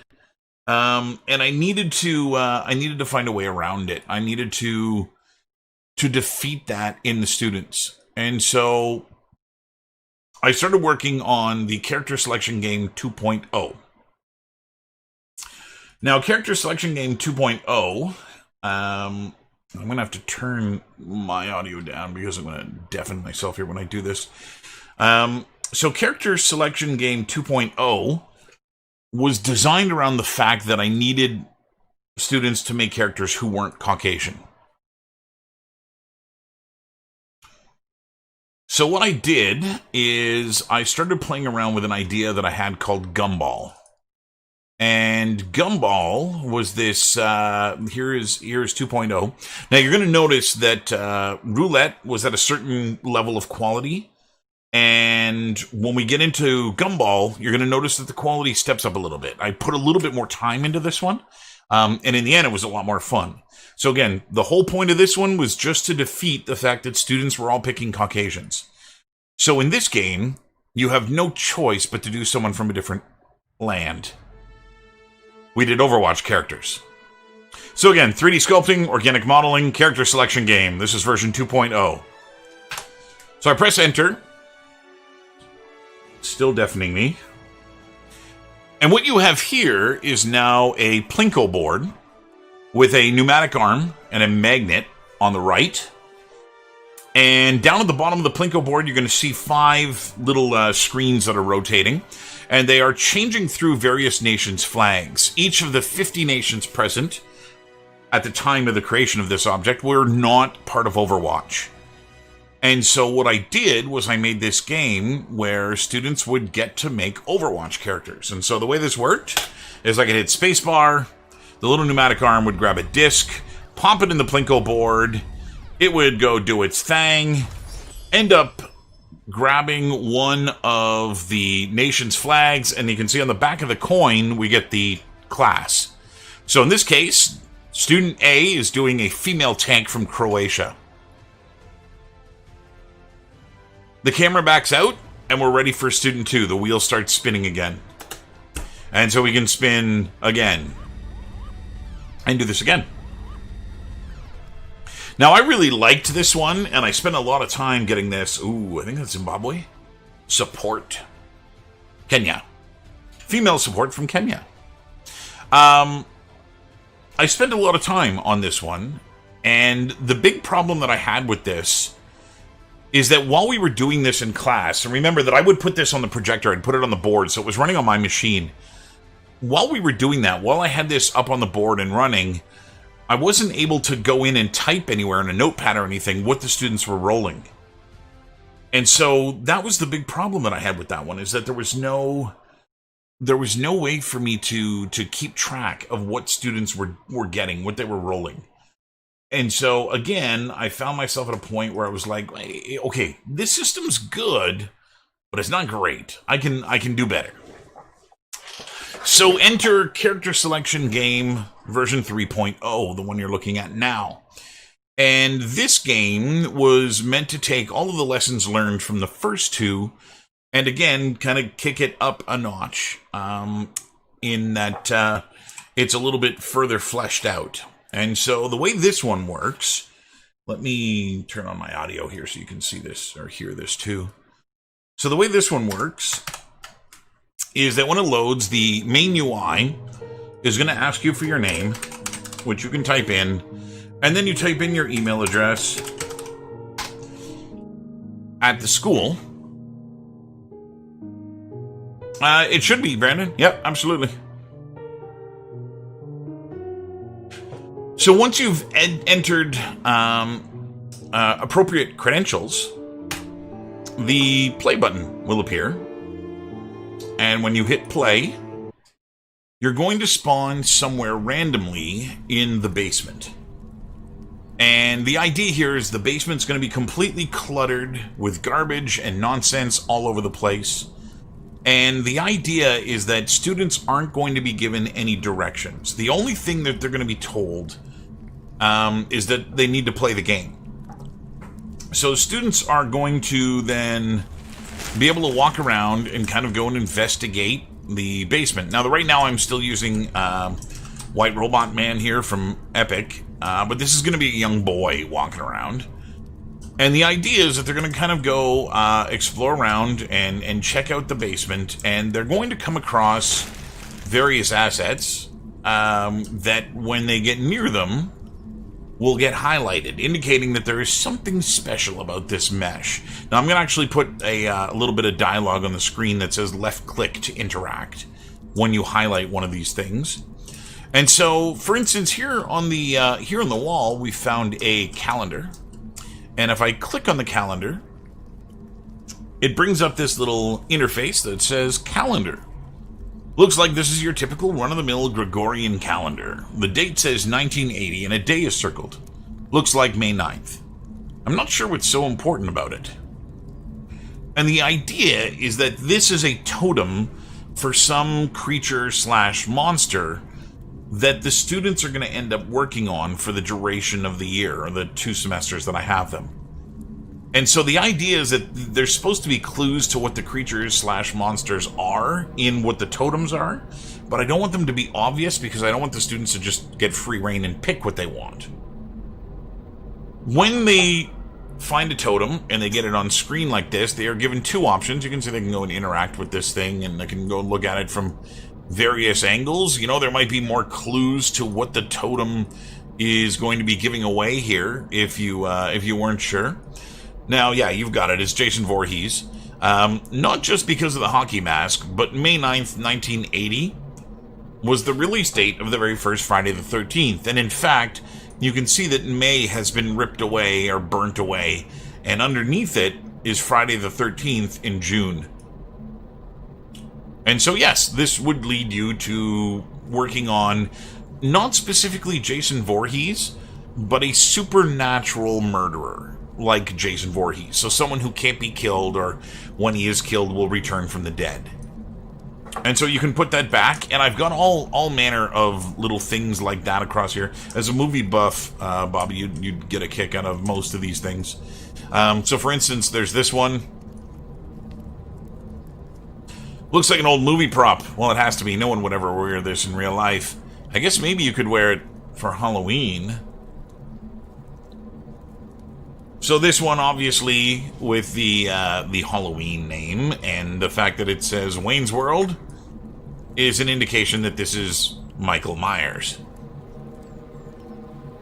And so you would get, you know, a monster slash creature similar to Mike Myers. So nothing supernatural about him, just a mass murderer kind of thing. And yeah, and so there's these totems kind of all over the place. If you can hear that, I hit an audio trigger.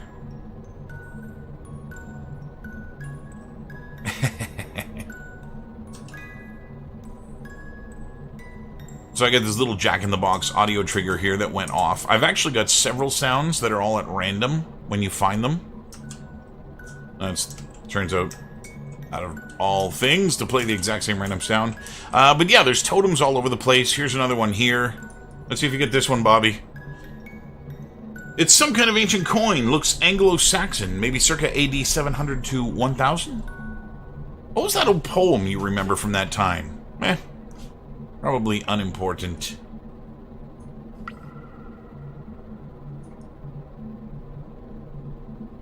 You know what this one is?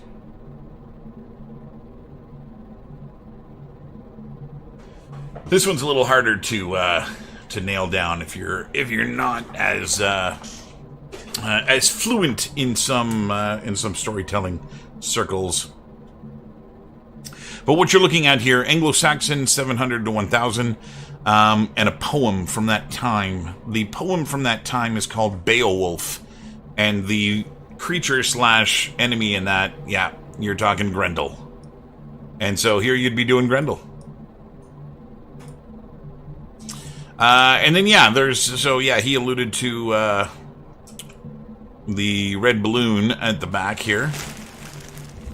So there's a red balloon floating here. Hey, Georgie.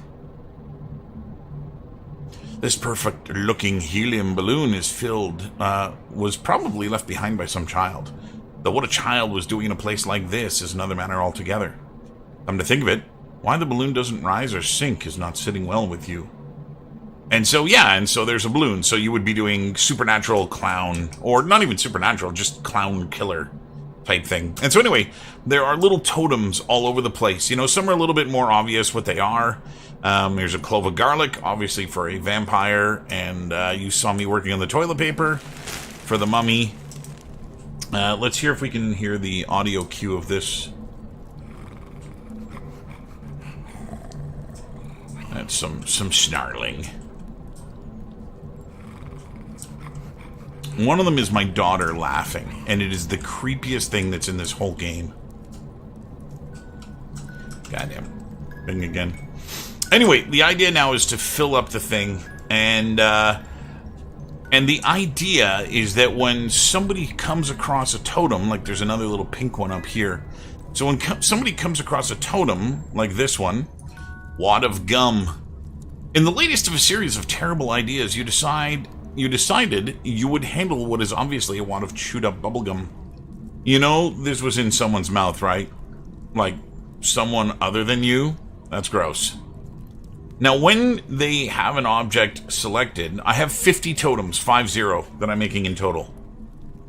So when you come across a totem, you are given two options, take it or put it back. And if they put it back, they are free to wander around a room and find other totems. However, if they choose to pick up a totem,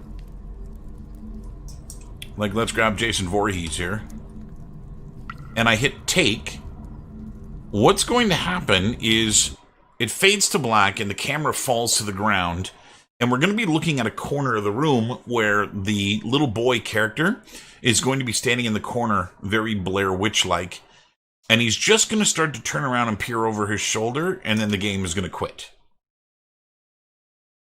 Now, the thing that stepped this up a little bit from previous incarnations of this is that I got an email from the game.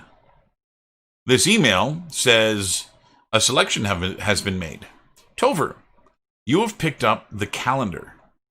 Then there's the description from within the game, and then there's also going to be an attachment in here, which are cards that I haven't made yet, similar to the superhero ones from the roulette wheel.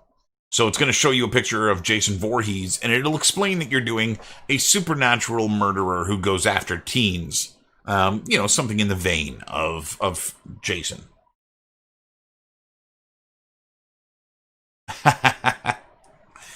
So what the system does is it emails both me and the student what was selected. And so when they type in their email address, the game emails them what their selection was, and the game, whenever it emails anybody, it also emails me what their selection was. And so in terms of the totems, I have 50 of them to make. And right now, I am at, I think, 8 of them built or something ridiculously small like that. And go check out my totems. 1, 2, 3, 4, 5, 6, 7, 8, 9, 10, 11, 12, 13. Okay, I'm at 13. That's not nearly as bad as I thought it was. And so, yeah, I've got 50 of them to make. I've already, kind of worked out what they all are. But you saw that there was an issue with the toilet paper, in that it was describing there was no toilet nearby. And I just actually happen to have a toilet from a previous game, and so I'm using that to fill in my world to make it busier and fuller. And so that's why I had to go change the description for that. I'm also finding on occasion, for instance, if I go pick up, and I should probably fix this one right now while I'm remembering it, there's a tombstone over here that you can pick up. And the tombstone is an ancient prayer stone. You can see that it's too small in the viewer. And the ancient prayer stone doesn't fit in the box. And so I'm actually going to go make some changes to that. Those are actually fairly easy changes to make, but I should make them while I'm in the mindset to do so. So I've got to do something very important with all of my totems. So the whole game, on the weekend, I got all of the systems up and running so that everything works. Now it's just a matter of finishing all my assets and getting them in there. I've got to finish the kid. I've got to get him in there and get him walking around and stuff. But it's close. It's close. So totems and the ancient one. So there's my tombstone. So the problem with the tombstone is that it's not at the origin, like so. It's got to be centered here. And that's why it's offset. That's why it's scaled incorrectly. I'll rewrite the ancient one. Okay. So in Unreal, if I go back to my totems and I re-import this, there really should be no change there. It's going to be half buried in the ground now, so I just go and bring it back up. Yeah, it's kind of just one of those things that I'm trying to keep the students engaged. I'm trying to keep them interested in what it is that we're doing and have it be fun. We're going to be getting these characters underway around Halloween, right? The semester starts in September, and so it's a good time to do kind of creatures like this. I had a couple of students do Halloween costumes for their Overwatch characters, which is why I was kind of thinking of going in this route. And so, yeah. So I'm going to go change the name of Creature from the Black. That's not going to fit either. Where are you? What is this? The Ancient One. It's the file name. Because I want to be a cowboy. What the hell was this thing saying? Ancient Prayer Stone. It's the Var Totem. That's what needs to be changed. Display name. Ancient Prayer Stone. So this is just going to read Prayer Stone. Save. And then in the world, we're going to change this from 23 to 22. And back to 23. And that system should now work. And so yeah, it's a really neat thing. I like. There's a couple of reasons I really like doing this. The first of which, oh, hello, sir. You totally blocked me, dude. There's a couple of reasons I really like doing this. The first of which is that it keeps me practiced, right? I'm constantly making things, and so I get to stretch my not character modeling muscle a little bit and make things outside of my realm of expertise. And it's one of those things that like students see this and it's meant to get them excited about the work that we're doing, and like they. Oh, I had the audio muted so you couldn't hear it, but that was my daughter's laugh. Fucking creepy AF. What was I going? I was going to this one. So yeah, there. Now the rotation works properly. The old prayer stone. The lighting is not fantastic on this. I might end up putting that somewhere else. I want to be able to see the symbol on it. Prayer stone. This kind of looks like a small tombstone. It's old, real old. Like old world old. Like maybe even pre-civilization. I wonder what purpose it served. And so, yeah, anyway, I'm having a lot of fun with this. I haven't even started thinking about what the next one is. But I've written some pretty cool systems to get this working. I bought 2 plugins in order to get this up and running. One of which is the object interaction, so the ability to pick up objects and navigate and move them around was something that I bought. But I really didn't like the way that it was set up in the project that I bought. And the way that he has it set when you buy it is that you have this thing called child, and you duplicate this and swap out the mesh, duplicate it, swap out the mesh, duplicate it. So you end up with like 50 different blueprints, which I found really ridiculous. So what I did was I changed his blueprint to instead allow me to set 50 different static meshes based on what input I tell it to have. And so I'm just typing in a number. That number references this chart that has all the information in it.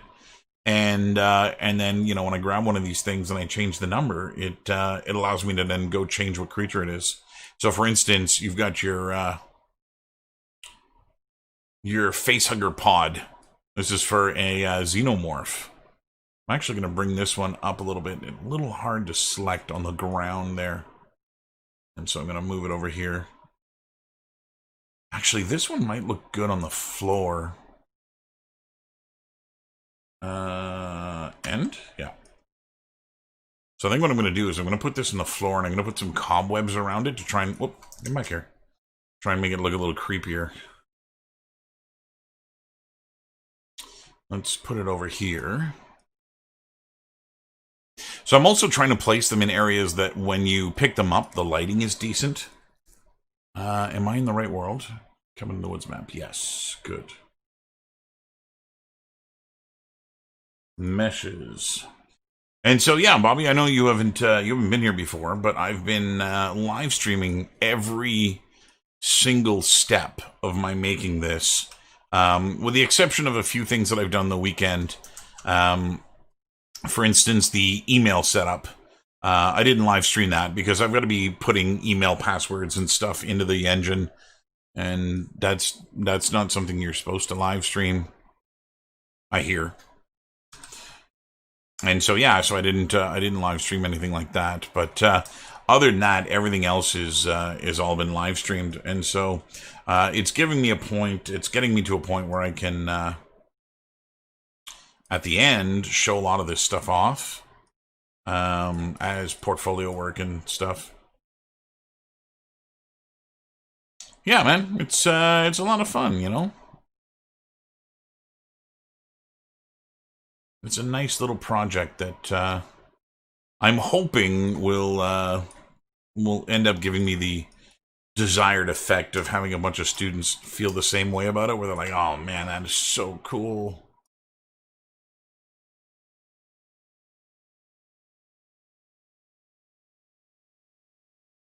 Well, I'm glad it pays off on occasion.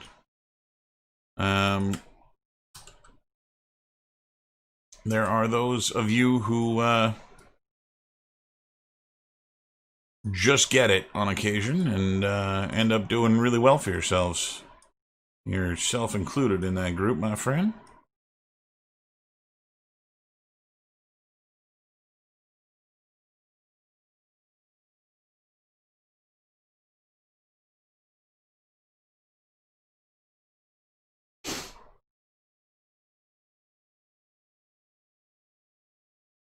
Yeah, I saw that on your. I think you posted that on Instagram, didn't you? And so yeah, this is coming along. So anyway, yeah, I've been going through old projects and looking for assets that I could pilfer to throw into this. Reaching back in my roller derby project was the most recent. Trying to find something. Let's see, import. Just going through and seeing what assets are in there that I could use to populate this basement. Computer. This one. Not school. What the hell am I doing? Projects. Roller. Arena. Ceiling, floor, folding chair, I-beams, rafters.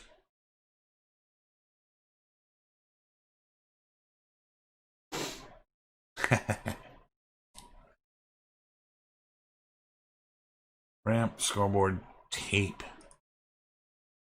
What the hell was tape? I don't know what this is. Whatever it is, I called it tape. Ah, yes. Actually is tape. Tape on the ground.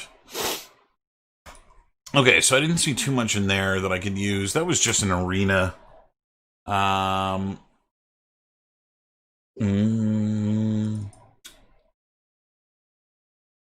That's the scoreboard. References and intern assets. A student that made an arcade cabinet for me. I'm not going to go back and use student assets. I think I'm going to try and use only my own stuff here. Oh, this will be creepy. This will be perfect. Yeah, I love doing that stuff, man. And that was all, like, those... that was a really, really, really cool train of events that happened, in that I started just trying to vary those lockers and ended up getting to a point where, look at this. I'm going to put this. Oh, why are you broken? I'm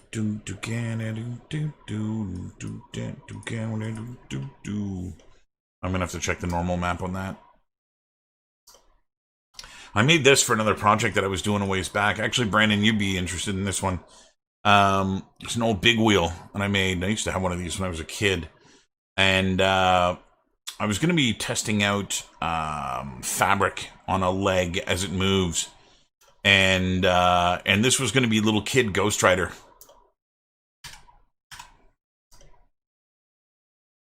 I think I'm going to leave it where it is. And let's export it.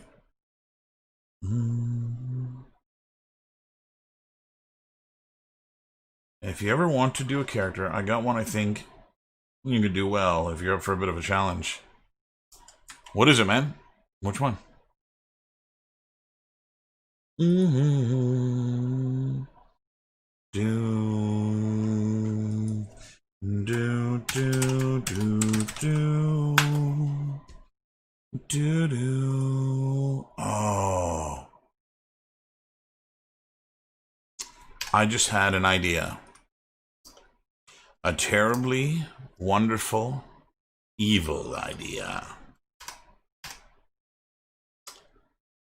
I might make this one of my jump scares. Oh, Apocalypse. I hate Apocalypse. He's such a weak character. I was always disappointed when he was the villain in like a game or anything like that. I never really liked him. So I have an idea. I'm going to put this in the world, and I'm going to make it so that when you get... Oh. Abensur, eh?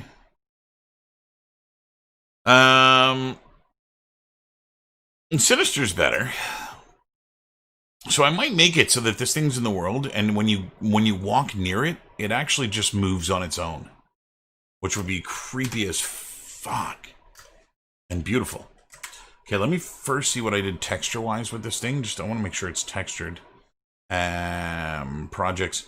You'll appreciate this, Brandon. I codename all my folders, right? So that it's stuff that I'm aware of, but not everybody at first glance would know what it is that they're looking at. Like, I've got a folder just called D.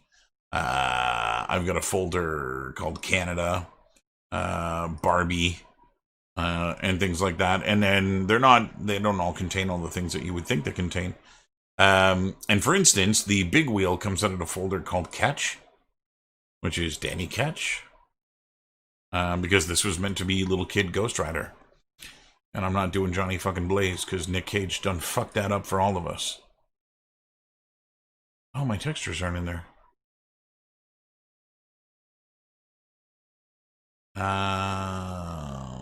Okay.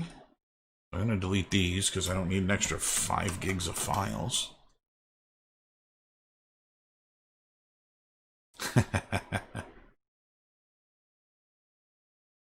Okay, let me pop this open. I did texture this thing. I didn't spit out the textures. And I think I've got different material IDs on it. I think it's... Yeah, that's fine. I actually rewatched Spirit of Vengeance not too long ago. I love Ghost Rider. Ghost Rider is one of my favorite characters. But, man, did they fuck him up when they made that movie.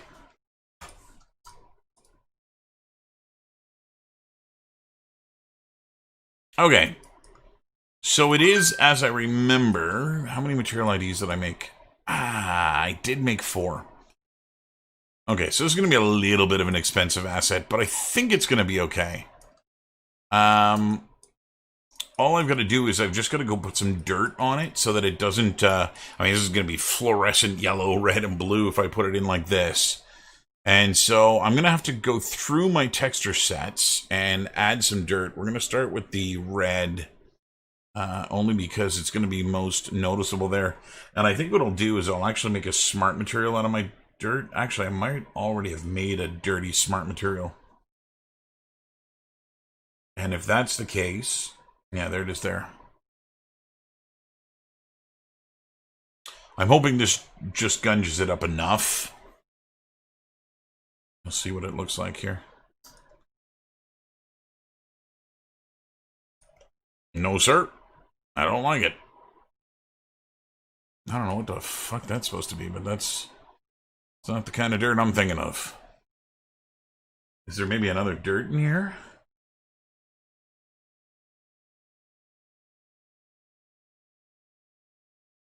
I don't see any more dirt. So what I might do... What was that other smart material I made? Plastic and dirty. No. White and dirty? It's my stylized. Dirty white. So I'm going to put this on here. It's going to overwrite the red. But that's going to give me the layer of dirt that I want. And what I should be able to do is just hide the base. There we go. Okay, so that'll make it so it's not as pristine in the world. Just gonna make sure that these things are all set to triplanar. Meow, meow, meow, meow, meow, meow, meow, meow, meow. That has become disorienting. Okay, so I'm just going to delete the base layer. And then what I'm going to do is I'm going to copy this. Actually, I'll just instance it. Instance across texture sets. Red and black, blue, yellow. So this should give me finished textured big wheel. I'd finished the textures here. I just don't know why I didn't ever bother getting them out of... Never bothered getting them out of this software. Bizarre. Anyway, export textures. Let's go pick the folder. This will be a really cool jump scare, I think. Projects. Cabin in the Woods. What am I doing? FBX. I'm gonna make a new folder for this. Jump scare. No, you bastard. Jump scares. Select. Oh, this is not, that's not where it's supposed to go at all. This is textures I'm exporting. New folder. Big wheel. Okay, that's good. And we're going to make sure that we're using the Unreal. Export. 1, 2, 3, 4, 5, 6, 7, 8, 9, 10. A whole bunch. In 3ds Max now. Sometimes. So I need to animate this. Which means I need it to be somewhat rigged together. The world is so unbearable, like wearing socks with sandals. Respectable. Hang. I don't feel the need to head on. Okay. Month on Twitter. Every time you go online to find a babysitter. So I'm going to link yellow to red, blue to red, pedals to the metal, metal to the wheel, wheel to the fork. And I think these guys to this.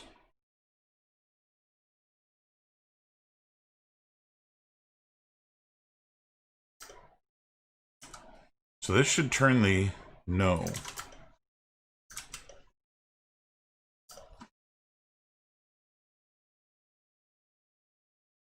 Okay, that one works. So it looks like these things were just separate. This goes to here. This goes to here. What?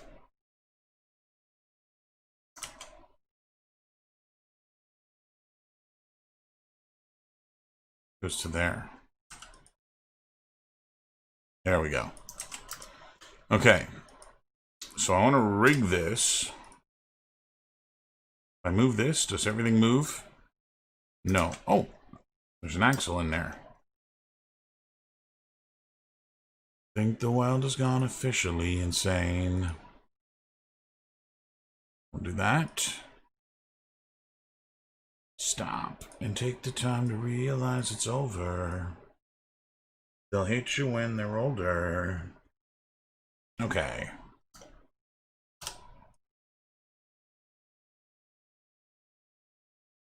Okay. And I'm the fucking king. As soon as you hear this frickin' song, you'll probably just delete it. So there we go. It's all linked together. Wanna blow my fucking head off. Let's go put it back here. So what I want to do is actually animate it moving forward, but I'm going to have to do some wire parameters here. And this is just going to make sure that the wheels move the appropriate distance when I animate it. So I'm really just going to animate the red thing kind of moving forward like this. And what I want to do is I want to make the wheels turn at the right way. I'm just going to remember the way to do this in here. It's through wire parameters. And so the way that you do that is you choose a master object. In this case, I'm going to be using the red body of this thing. And is it an alt? No. Wire parameters are not there. Alt click. No. Control click. No. Shift click. No, that's it. Okay, let's go into wire parameters. There we are. Wire parameters. I can't remember where the shortcut for that is. So I'm going to take the transform of this object, and it's going to be its position, Y position, and I'm going to wire that to this wheel. And this wheel is going to get a rotation along its X axis. So we get this little window up here that allows us to determine the rate at which these things get controlled. So I've got the body here and the big wheel here. So I want the body to be controlling. So we're going to go in this direction. This object controls this one. We're going to connect them. And as I move this thing now, you can see that the wheel's going to turn. Now, it's not turning correctly and it's turning at the wrong rate. And so what we're going to do is we're going to multiply this. And I should probably get the circumference of the wheel to know how far to move it so that it goes a full rotation, which would be a smart thing to do. So what I'm going to do, I'm going to go cheat this a little bit here. We're going to go get the circumference. I don't want to pi anything. And pi. I was going to get a radius of the wheel and then pi r squared to get the geometry. But instead what I can do is I can actually grab the edge that goes around the center of the wheel. And watch this. I'm going to make an object out of this. So I'm going to create shape from selection. Where the frick are you? There it is. And I'm going to make sure this stays linear. And that's going to give me a spline. Right there. So there's my spline. And the nice thing about a spline is that you can use a measure on it. And the measure will actually tell you the length of the object. So 127.623. So this is going to be times, and we'll put these in brackets, minus 127.623. Close brackets. Okay, so we're going to update that. We can delete this guy, and we can close this. And we should now have something that as I turn this... Ooh, way too big. Way too big.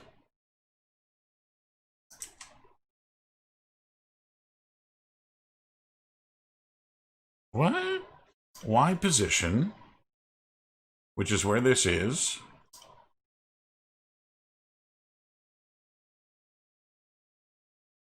I want it to go 1 revolution.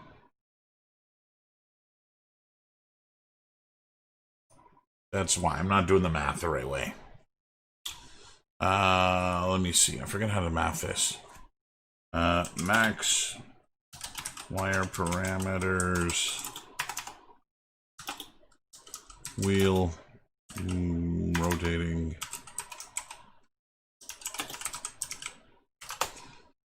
Forget the proper way to math this.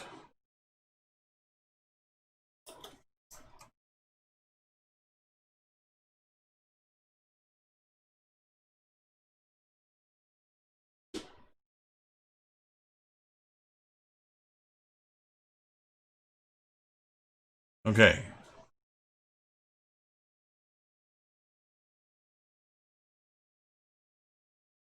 Radians. Oh, this is in radians. That's why. Okay.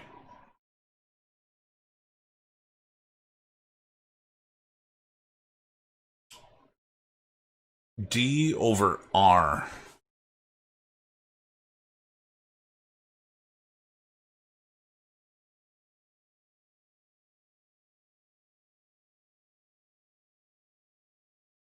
D over R. So the diameter, which is this number,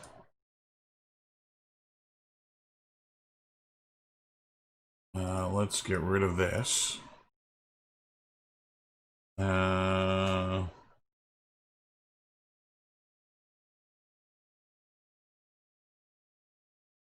got 99 problems.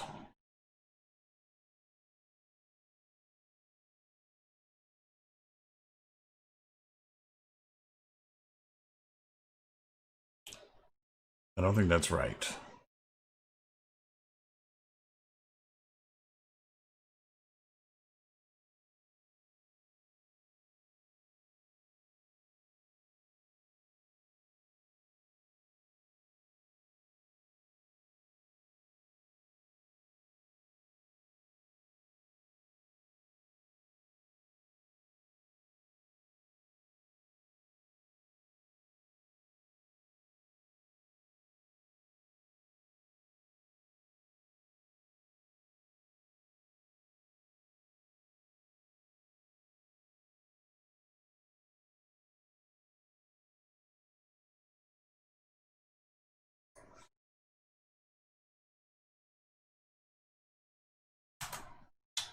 Okay, I'm going to try.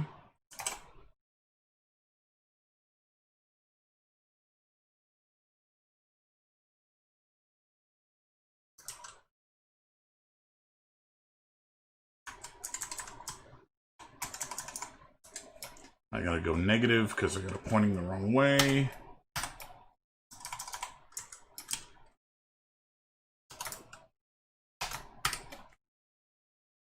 Okay, this. Good. Okay, that works.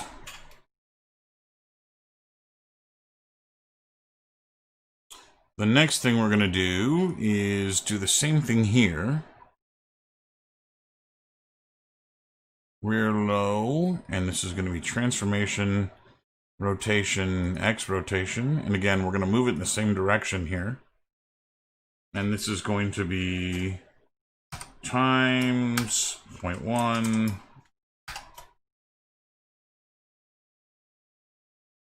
That should be negative 0.1 because I'm backwards. So if I move this, all wheels should move. Good. Now, if I take this... Yeah, that's not how that's supposed to work. But that's okay. I just want it to move forward. I don't care much about making it rotate. I just want it to pedal forward. You got it, dude.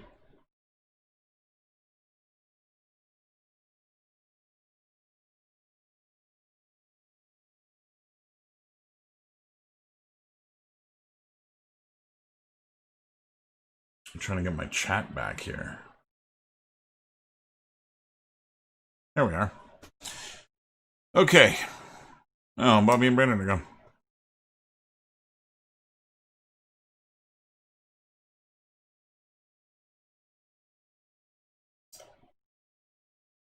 So what I'm going to do now is just add a little keyframe animation to this. So we're going to auto key. And I think I'm going to do it for 2 seconds. 1, 2, stop.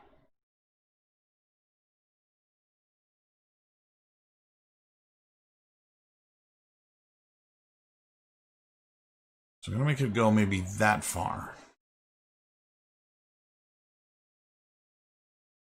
And now what I want to do is I actually want to screw with it a little bit so that it's not just a perfect, not just a perfect amount, but it kind of, it wobbles a little bit as it goes. Let's bring this over here.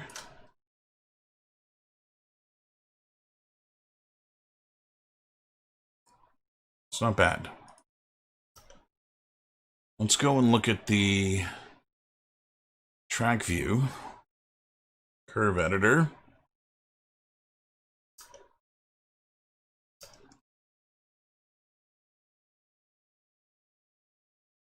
No, this one. Where are my tracks? This doesn't like being on more than one window.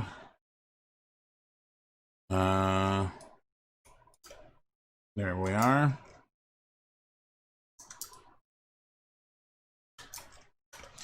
Can't zoom out. That's all right. So I just want to add a little bit of wibbly wobbly to this.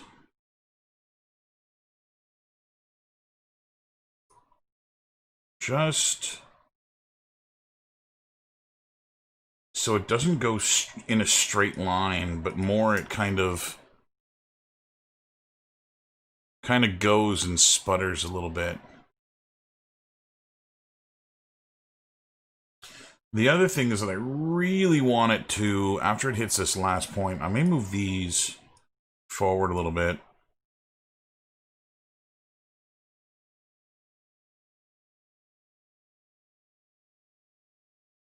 That's a little bit better.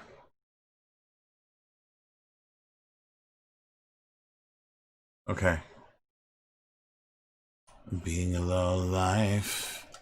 So what I'm going to do, select this whole thing, File, Export Selected, Jump Scares, and this is Big Wheel.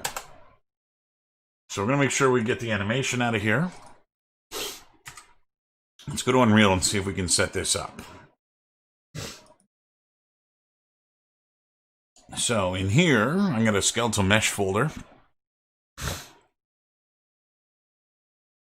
I'm going to go to my jump scares, grab the big wheel. I'm going to make sure that it's coming in as a skeletal mesh. I don't want it to use any existing skeleton. I want it to make its own. So it's going to import the mesh, which is good. We're going to go through here. That's good. Import the animation. That's good. That should be okay.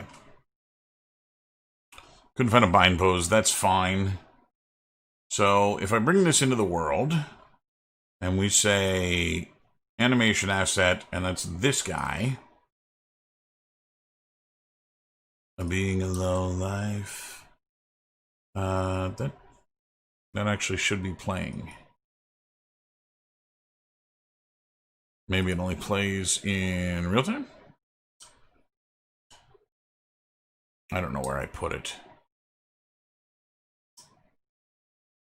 It's creepy to just find a dude standing there. There it is.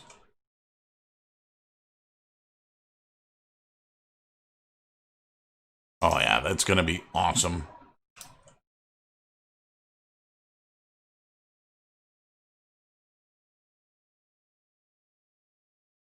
Sputters a little too much.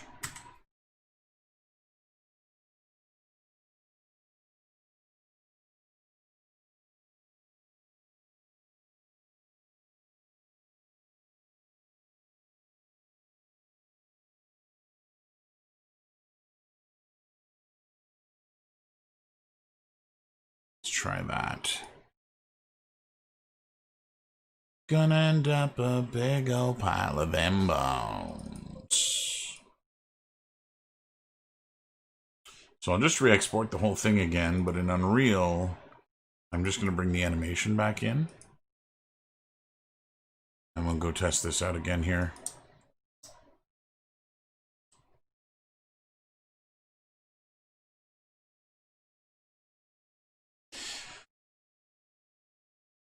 I don't think it goes far enough.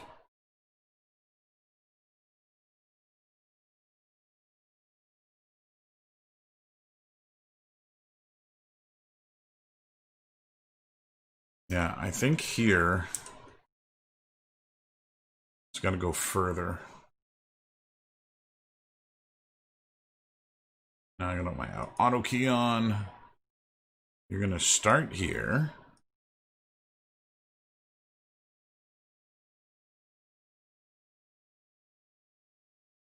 Okay, that's better. Gonna end up a big old pile of them.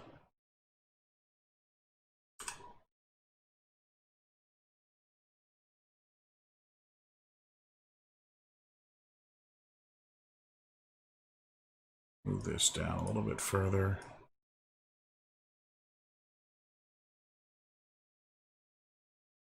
Okay.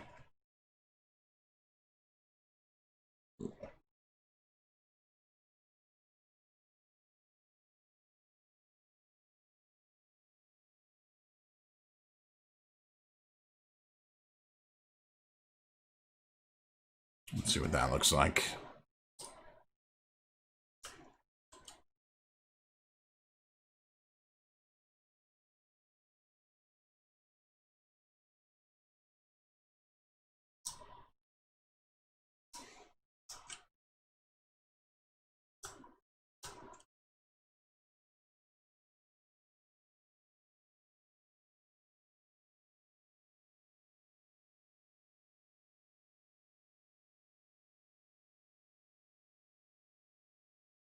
It's too fast.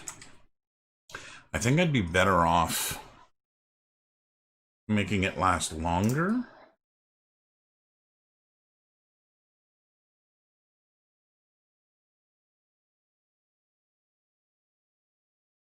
Like so. Let's get rid of that.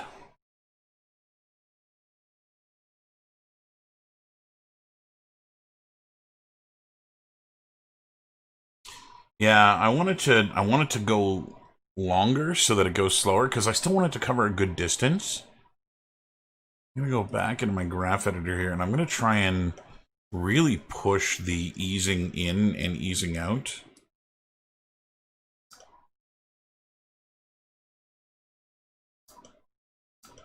We just want the green one. So if I pull this further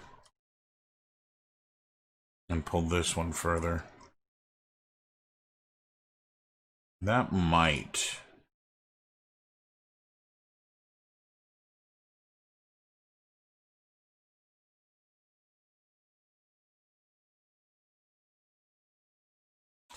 You know what? It actually moves really good at the beginning.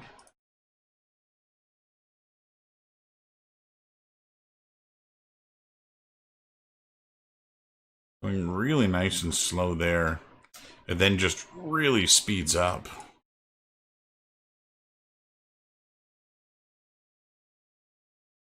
Let's truncate that a little bit. Can't see the point. There it is.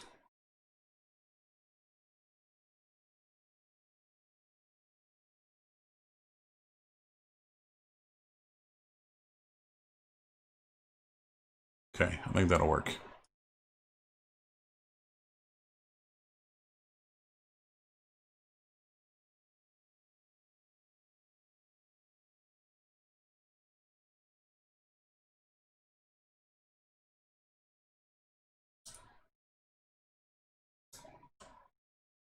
There we go. Okay, so now that that works properly, I'm going to delete it. I'm going to make a new blueprint out of this. This is just going to be blueprints? No, I want to put this in my skeletal meshes. And jump, scare, big wheel. And BP underscore. Looking through the rotten dust. Hits the floor. And it's dark again. Okay. Now, the way that I'm going to do this... And why should I care? In the memory you'll find me.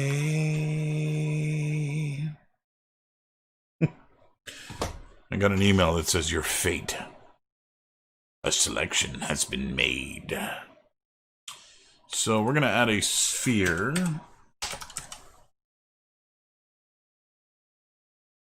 Then all around.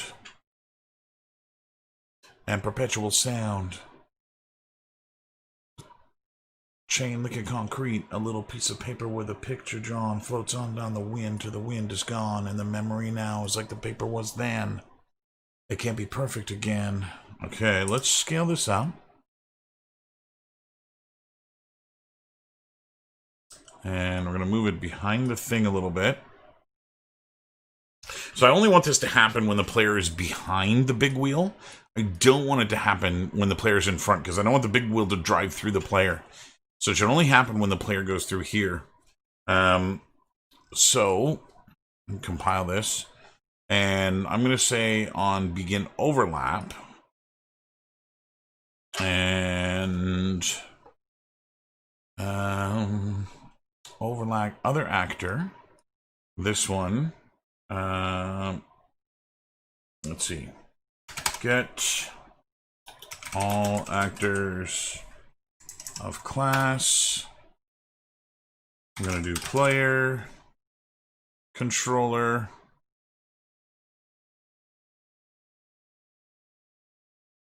actually I might just be able to get the player controller.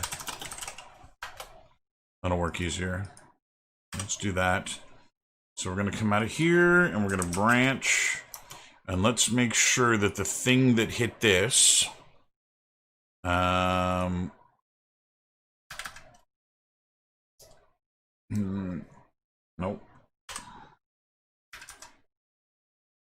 Equal. Let's do this.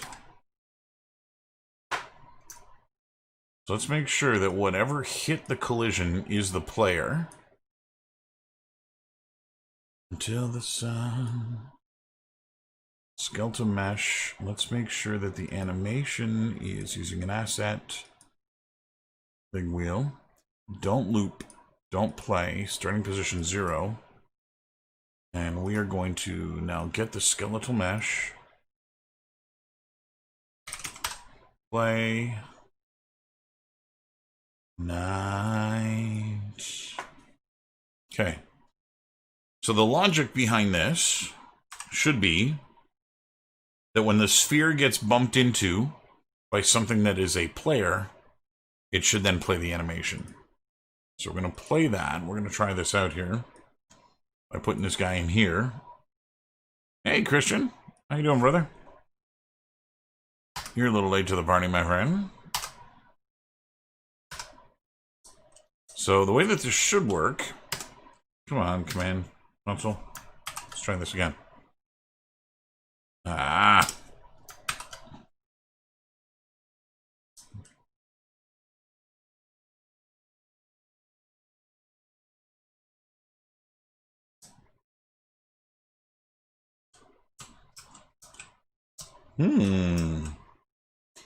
That did not...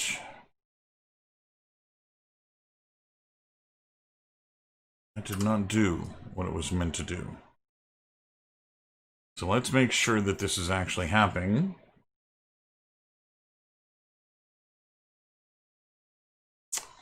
Let's put a print here.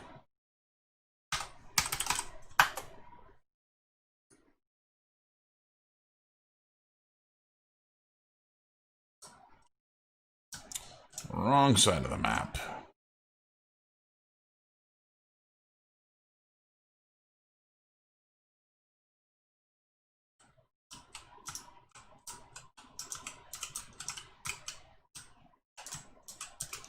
So I'd say that is not happening. Let's go and check our collision sphere. I don't care about physics. Collision. Overlap all.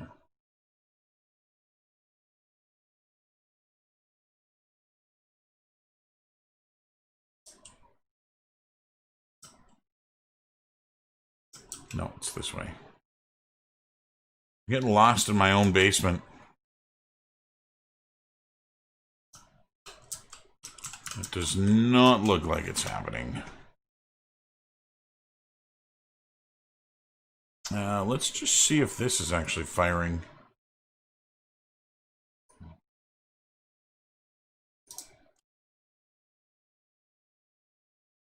Yes. Okay, so that is triggering. Let's put this in here.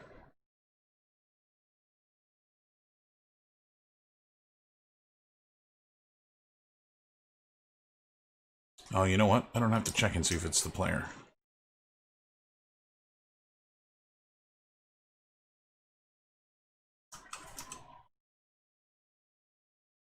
Creepy as fuck. I don't need any of the check. I can just hit play. Overthinking my script.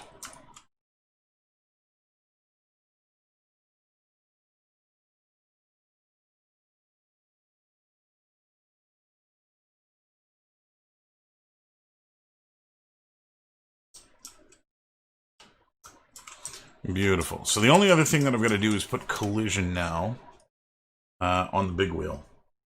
So I'm going to... are you... Da-da-da-da-da-da-da-dum. Create physics asset.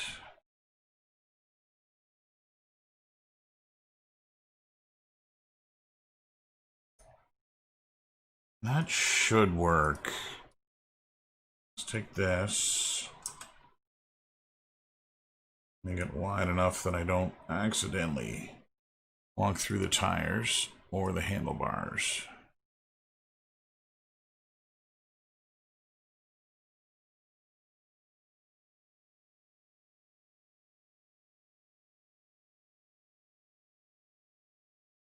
Fine. So that should give me enough collision now, but I can't walk through it.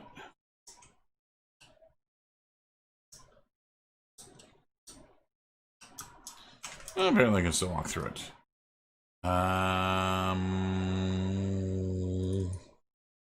This guy. LOD, clothing, mesh, physics. No, it's the physics asset I need. Physics asset.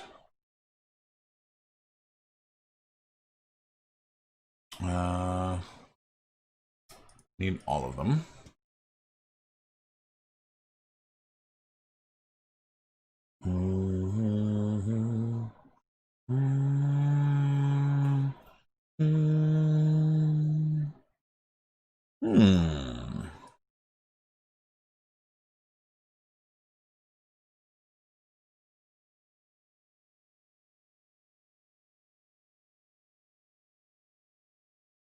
All I knew you'd become.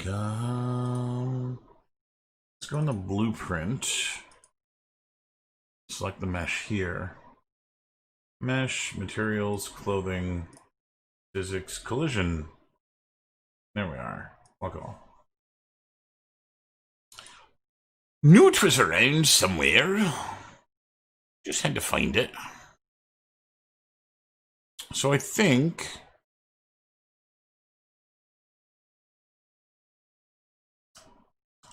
So I should be able to walk back here. It should go. And aw, damn it.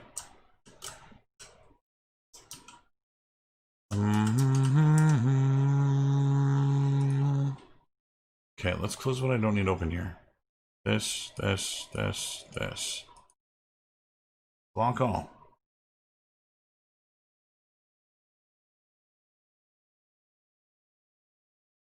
Let's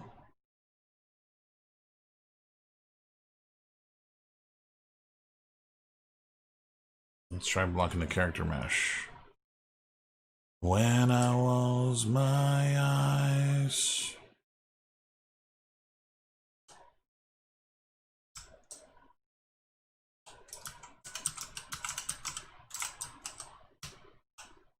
Why are you not colliding? Generate overlap events. No, don't generate overlap events.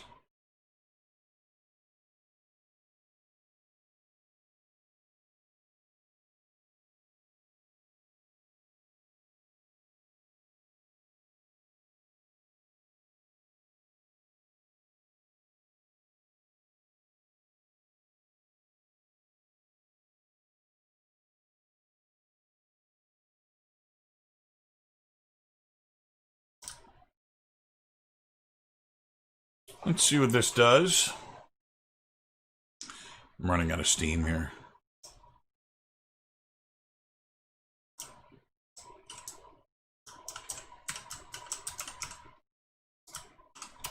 Okay. Okay. Okay.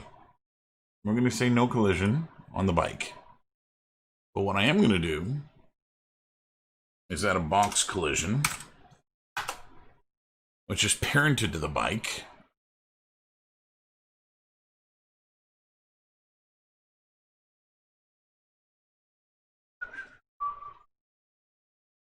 And this thing will be block all.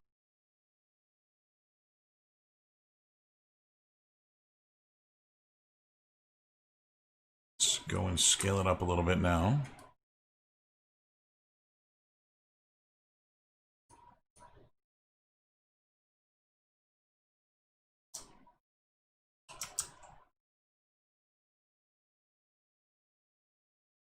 There we go.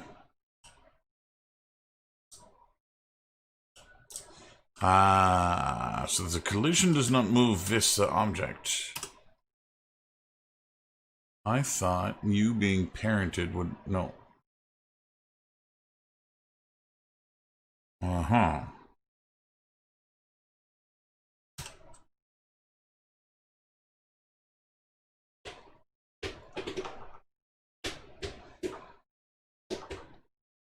So why don't I attach this to the body? See if that works.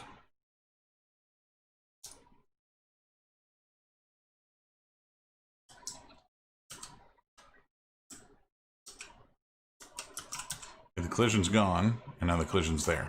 Okay, so it works. We just got to get the collision to be at the right height.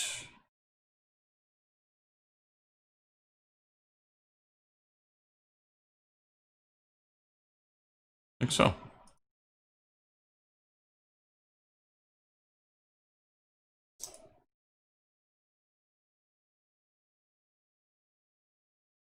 Okay. So I think that's about it for me. What the fuck?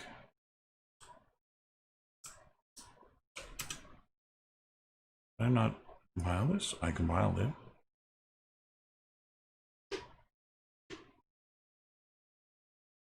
I mean, it's about the right distance. It's not that thing, is it?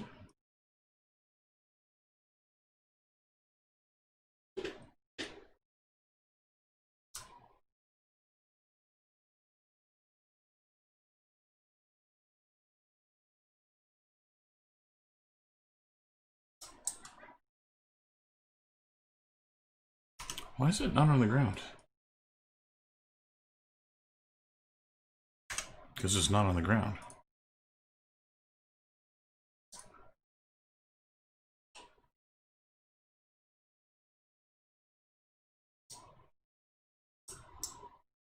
Okay, it's behaving the way I want it to behave. Time to import some textures.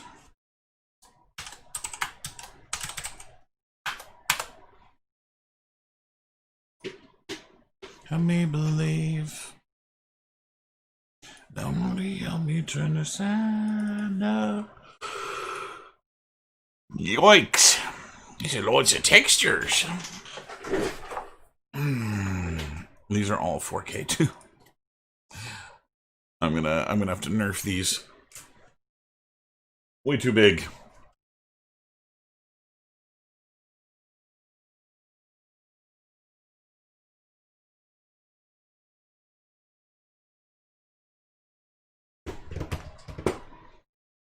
Okay. This one. This. So what if you can see?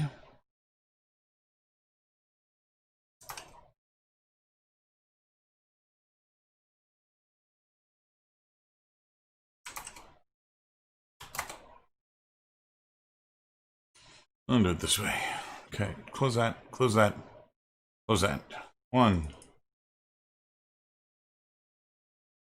2, 3.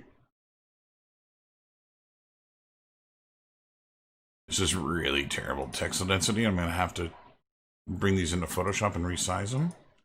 But it's fine. I'll re-import them once I do that.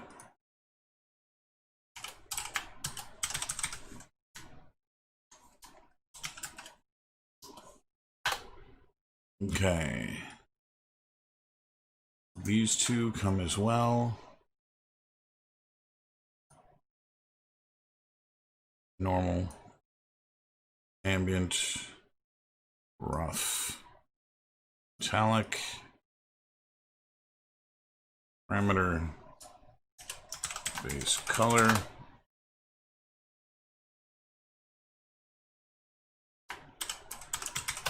Normal.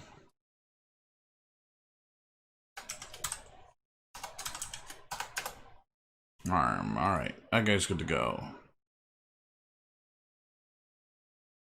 Get an instance. MI underscore. Next one is blue.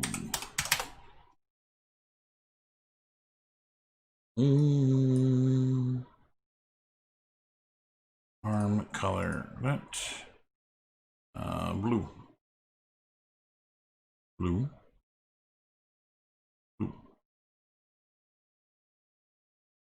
Another material instance. Am I red?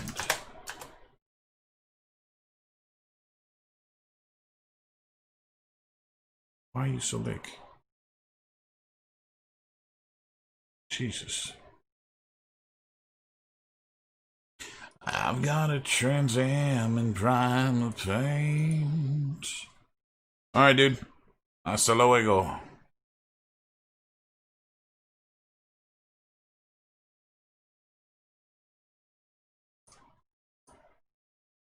Yellow's last.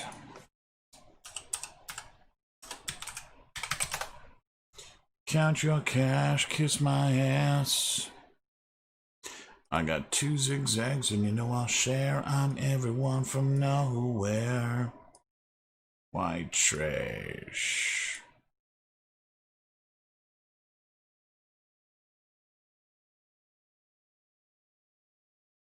Do. Okay, skeletal meshes. This guy. Big time appointments with all the fake friends.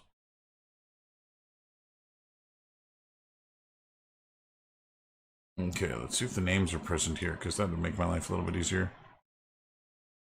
They are. Good. Black. Blue. Yellow. Red. Save all. Now I just got to put it somewhere where I actually want it. Because it was a pain in the butt where it was before. Yeah, see how long it takes to save these 4K textures? Those are getting down-resed. I can tell you that right now. They're going to be 5K or 512.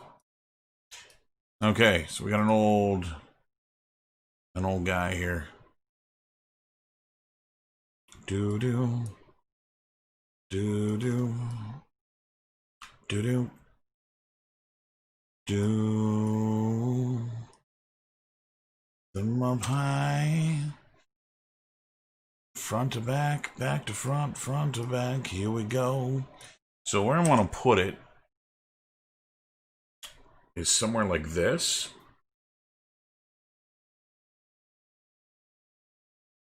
And we'll see how well this works.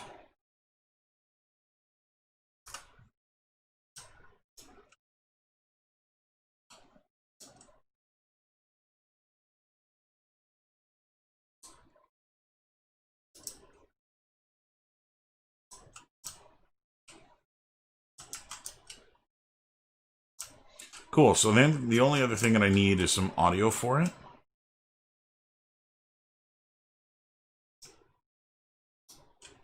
But yeah, I think that's going to work quite nicely. Okay, I'm not doing the audio tonight, though. That is going to do it for me, ladies and gentlemen. I think I'm pooched.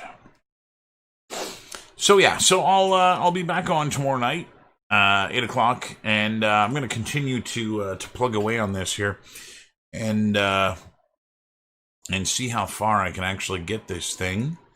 I'm at a point now where functionally it's as ready as it's going to be. You know, I've got all of the systems working, and it's just a matter of filling the place up. Getting all my totems built, and the more I can do that, the faster and easier it's going to be to kind of finish this off. Move this chair over here a little bit. I want to be able to get to the table because I'm going to put an item on the table. Save this all again. Save all. And so yeah, I think that works really, really, really nice. I'm pleased with almost everything. There's a few other things I've got to do, like this guy here's got collision that actually prevents me from getting to the sink, which is an issue. There's no collision on some of these other shelves. I've got to build a washer and dryer. I've got some old bikes I want to make. I've got the rest of the totems that I want to make, and then I've just got to fill these shelves with crap. And so the more crap I can build to fill the shelves, the better. Because I want to make it so that you can barely see through to the rest of the room. That I want it to be full as you can get it. And I may enlist the help of some of you lovely folk once I get this to a point where I'm going to be testing it.